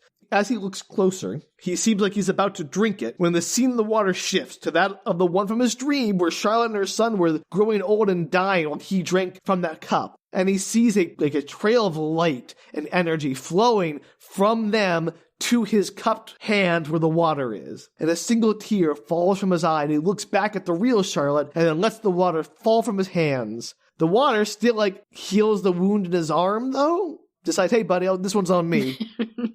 We'll give you a freebie. Yeah, and the Carver's like, hey, let's see if he can heal this. And she starts shooting him in the chest, like pumping bullets into him. And yeah, he can heal that. No problem. He's fine. Yeah, of course. He's standing in the Fountain of Youth. Not drinking it, though. Crucially, just getting healed by it magically. Like the Grail at the end of the Last Crusade where he pours on his father's stomach and it magically heals him. Yeah, that's how it works, Sam. And of course, he has like the crucifixion pose while this is happening. Of course. That's how it works. It doesn't work if you're not doing the crucifixion pose. Yeah, it's for style points, obviously. So the water recedes, lowering him back to the floor, and Carver asks why he didn't drink, and Luke just says, it's all yours. And Carver's like, sure. Good enough for me, because he's an idiot. I guess I don't need an answer. I'm going to go drink this water. This guy clearly had this mystical experience and won't tell me why he's not drinking it, but well, he did that's just good see enough him for get, me. like, cured from all these things, I'm sure that overshadowed the thought process of like, I wonder what was happening internally for him. Maybe he knows something now. Maybe he learned something. You think you'd at least spend like an extra, 3 seconds interrogating him. Nope. So he rushes down to drink, but he stands in the pool of water and he cuts his hand to let blood drop into the water, which I guess is now a part of how this all works. I guess. It's really fortunate he shot Luke in the shoulder. Otherwise, they never would have figured out the blood magic of the Fountain of Youth. Like, what is happening? They're just standing there. They're like, nothing's going on. How do we solve this? They can still drink the water. They don't need to do the magical tentacles that surround your body. You don't know that. But, oh, well. So the same thing starts to happen. The water encircles him, yada, yada, yada. While that's happening... Is he also having his own, like, internal religious experience? We'll get to that. Okay. Because while that's happening, McGillicuddy, Possum Face, and Jamal are above watching, and she says, I need to shut this down, and runs off. So, cool. She's like, there's a knob she can turn off the water source. Yeah, actually, kind of. The movie's very dumb, Danielle. It's very dumb. Why wasn't it already off? She pulls out the artifact Tucci gave her and sticks it into a convenient hole in the wall. It's like, oh, there's the hole for the thing. Well, how nice. And it opens up a door. And as she's doing this, we hear the voiceover of Tucci who says that if the wrong person drinks, she'll need the key to shut it down. And like, who's the wrong person? I thought there was no right person. I thought they were trying to protect humanity from this thing. Anyway, Tucci's voiceover goes on to say that the fountain will tempt even the strongest of souls, but with that beguilement comes a cruel deception. If you drink that pure energy, the fountain must take life from those you value most. But if it's yourself you value most, there will be no interface, no exchange, just direct connection to infinite power. It is merciless. One day mankind may be ready to receive what the fountain offers. Until then, it must be protected. So, yeah, it either takes from other people to make you young. Yeah. Or it gives you unlimited power. Yeah. So if you're evil, you get infinite power. But if you're good, it kills your loved ones. Why? Yes. Yes. So how does that make sense? Yeah. So, like, what kind of dumb design of a magic fountain is this? Assuming I understand this correctly, which I may not, rewards the worst, most egotistical, self-involved people. Like, hey, do you love people? They get to die. Do you love yourself? Are the most, like, narcissistic person on the planet? Congratulations, have infinite power. What could go wrong? Is this like a Jafar situation? It's like unlimited power, but there's rules. So, I thought... It was like, oh, if you love yourself most, it's going to take the life force from you and kill you to That's power it or something. That's where I thought you were going with it, but then you weren't. That's where I thought going too. Hey, spoiler alert, Danielle. It pretty much goes there anyway. But Tucci lied to us or something. I don't know. It gives you unlimited power for a very short amount of time. It was exactly what it's in this movie. Makes no sense. They clearly added the Tucci voiceover because people are like, they're not going to figure out that the beam of light to Luke when he was drinking was him taking the life. Like, I didn't get that, sequence. Yeah. Well, if you had watched the movie, it probably would more obviously. The whole dream sequence where he drank from the thing and while he was drinking, his loved ones were dying. I'm like, oh, and there's all this stuff they were talking about. I didn't go through all of it. There's all this discussion about how the fountain is a blessing and a curse. It gives and it takes. I just thought it meant that he might drink from it, but they wouldn't, and they would die, and he'd have to watch them die over time. That's another good thought. But no, I thought it was just like they would continue their life because they're not going to drink. I may have not explained it very as clearly as I should have, but I thought it was pretty obvious. The movie's like, oh yeah, it's going to kill the people to feed you, because they're like, stop drinking so we don't die. The movie does a better job of making that clear. But also okay, so add the Tucci voiceover, fine. But why? What about this direct link to limited power? That doesn't make any sense. Anyway, Carver drinks and then immediately last crusades himself. He sees the same vision but instead of the light coming from Charlotte and her son, the light comes from his own. He's himself with the light coming from him to him. It's like a loop. Mm-hmm. But he starts getting old and screaming and spinning around in a typhoon. That's when Possum Face uses the key to open the door that leads to another giant bell room. And she begins ringing that bell with the clapper, exactly the same one that was up above them. And that sound causes the entire pyramid to shake, and doors start closing in hallways, and the whole place starts shutting down. It's like, oh, that's the emergency shut-off bell, or whatever. Okay, first they should have done that before all this happened. They knew where it was. Yeah. 2, so say that he ended up, this feels like a catch-22. So he's like a good person, so he doesn't drink from it because he doesn't want to kill his loved ones. But if he did drink from it, would that make him egotistical enough to die? Or would he just kill his loved ones? Wow, you've really put a hole in this movie's rock solid logic. real questions about how this works. Because if either way, I mean, if you just killed your loved ones but you survived, I guess congratulations, you get to live forever. But you're unhappy. Yeah. But if you're the kind of person who would let your loved ones die, questions. Very, very well, many. Again, it's very unclear if you know this was going to happen. There's this whole thing about Luke struggling with the temptation, like he sees himself in the water, like he's young, like the thing he wants most or whatever. It's unclear if he knows what the price is, because we'll get to it. But like, I don't think he quite clocked that it has to kill his family to do this, or maybe his dreams told him. I don't know. Does everybody have dreams prior to coming to the Fountain of Youth? How come he had dreams? No, just him apparently. Apparently he's the only one who dreams of this whole movie. I have a lot of questions. Good luck with those, Danielle. Anyway, so as that sound rings out, like everything starts closing, like the eyeball thing starts closing back up. So they scramble out of the well, the fountain well area, leaving behind Carver, and they meet up with Jamal and climb back up the stairs as they start to retract into the wall. But then, one of the last mercs who's coming up with them falls. Bye-bye. So sad. I don't understand why it's a threat if anybody finds this thing, I'll be honest. They get infinite power? So this is the thing I don't get, and I agree with you. Like, the Fountain of Youth in this mythos isn't just, you're going to be young and healthy. It doesn't just, like, provide healing. It is like, hey, guess what? You are now a god. It is like, God juice. You get to drink it, you get all powerful. But you only get all powerful if you are egotistical. And no, it only doesn't kill your loved ones if you're egotistic. Again, I don't understand. But then it killed him. So, like, this is, as I said, did it kill him? Or did the ringing of the bell? I don't know. I don't know what happened. I really don't know. Google the ending of this movie. And you can watch it because he starts to turn old before she rings the bell. He's still alive, so maybe it's just like that's the process of getting infused with infinite power. And then she rings the bell and starts shutting it down. And he's like, I guess the fountain's done now or something. I don't know. Movie makes no dang sense. Like, I thought the puzzles were stupid. Ending. I would love for you to watch the ending of this movie, Danielle. Hey, watch the whole thing. You know what? Do I care? You have not unsold me on this movie. I would still probably watch it. Look, I may have been hard on this movie, but I'll tell you right now, if you got like a lazy afternoon where you don't want to think at all, it'll kill 2 hours. Fine. It's not a bad way to kill 2 hours. I'd love to watch like a Mystery Science Theater episode about this thing. That'd be cool. But yeah, no, you can watch it. Tell me what you think. I'd love to hear your perspective on the ending. Okay. I'm 100% serious, please. I believe you.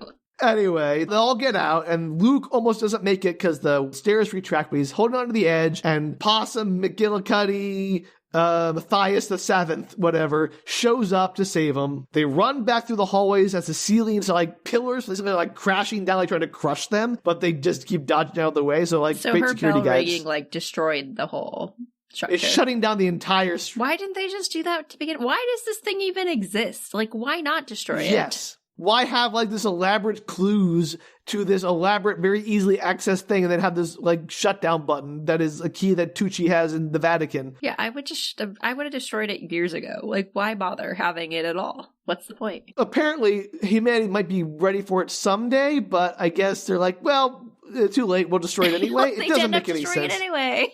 Yeah, I agree. It's nonsense, Danielle. This movie is nonsense. This is I thought the most angry with this movie was like the dumb clues. But it turns out like just trying to understand why anything means or why anything matters is why I hate this movie the most. Like, why make the clues in the first place? Why does the fountain even exist? Who cares?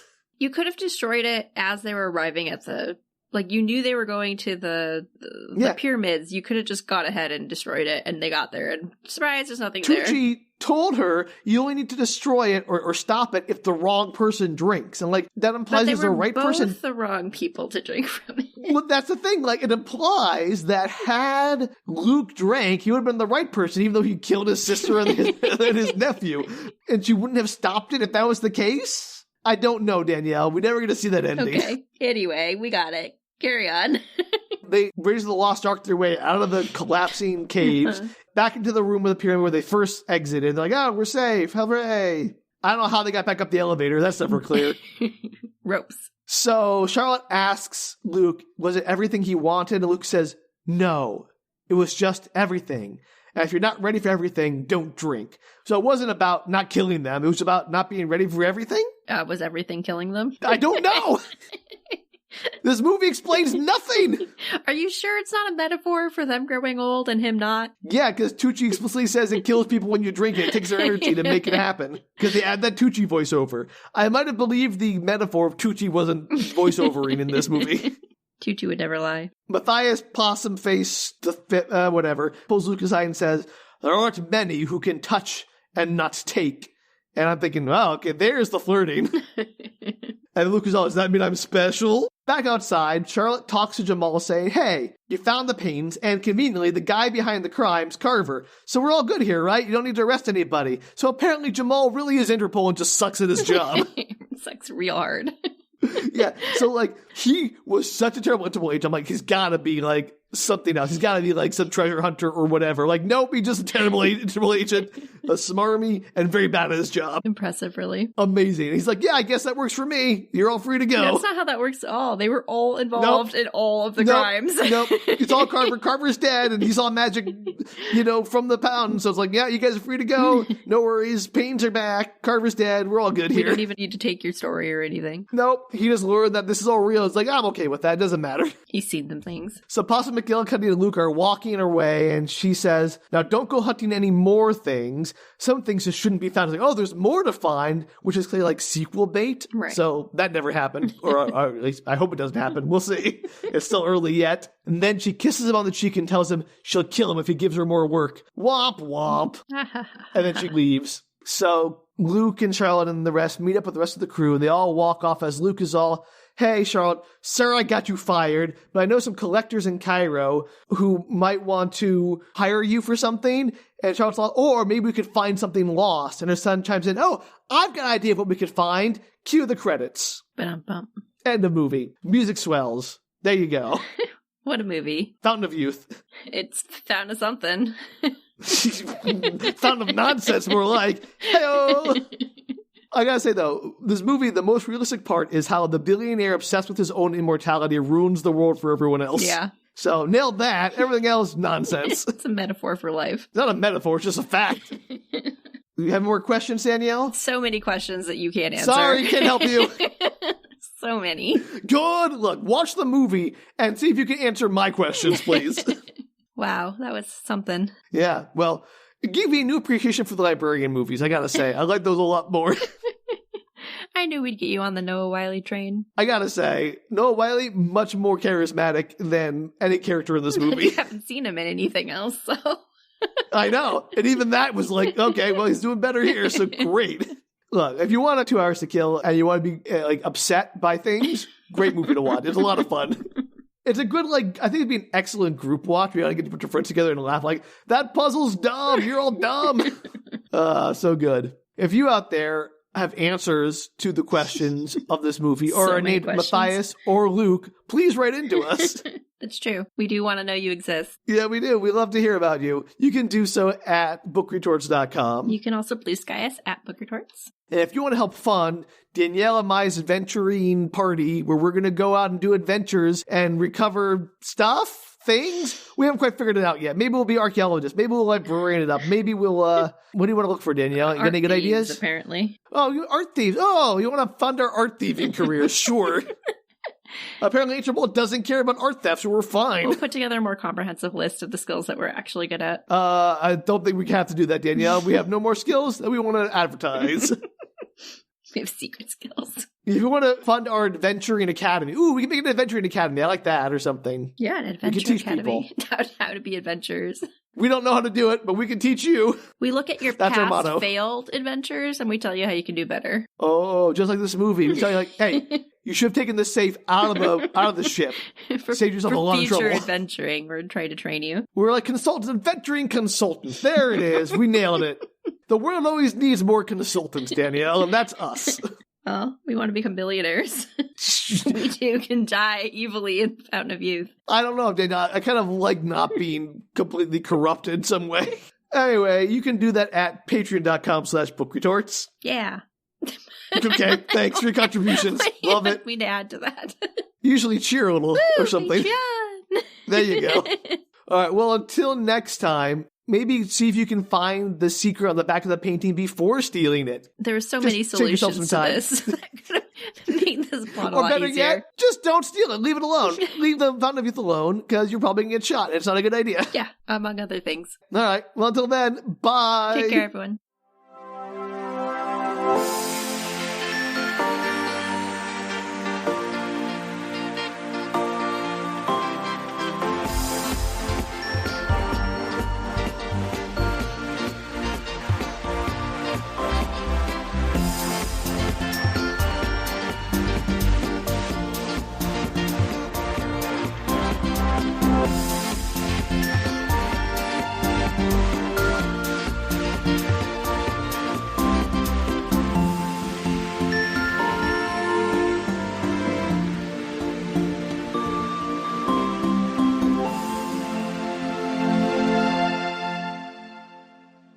Yeah, watch it tonight. Maybe. Please. These questions will plague you. You won't be able to sleep tonight. No, I want to watch 2-hour movies at 9 o'clock at night, but maybe tomorrow. What do you mean? You're going to be up until like 3 o'clock in the morning anyway. That's entirely possible. I actually got a pretty good night's sleep last night. I'm only up at 4 and 6, so that's I know pretty you. good.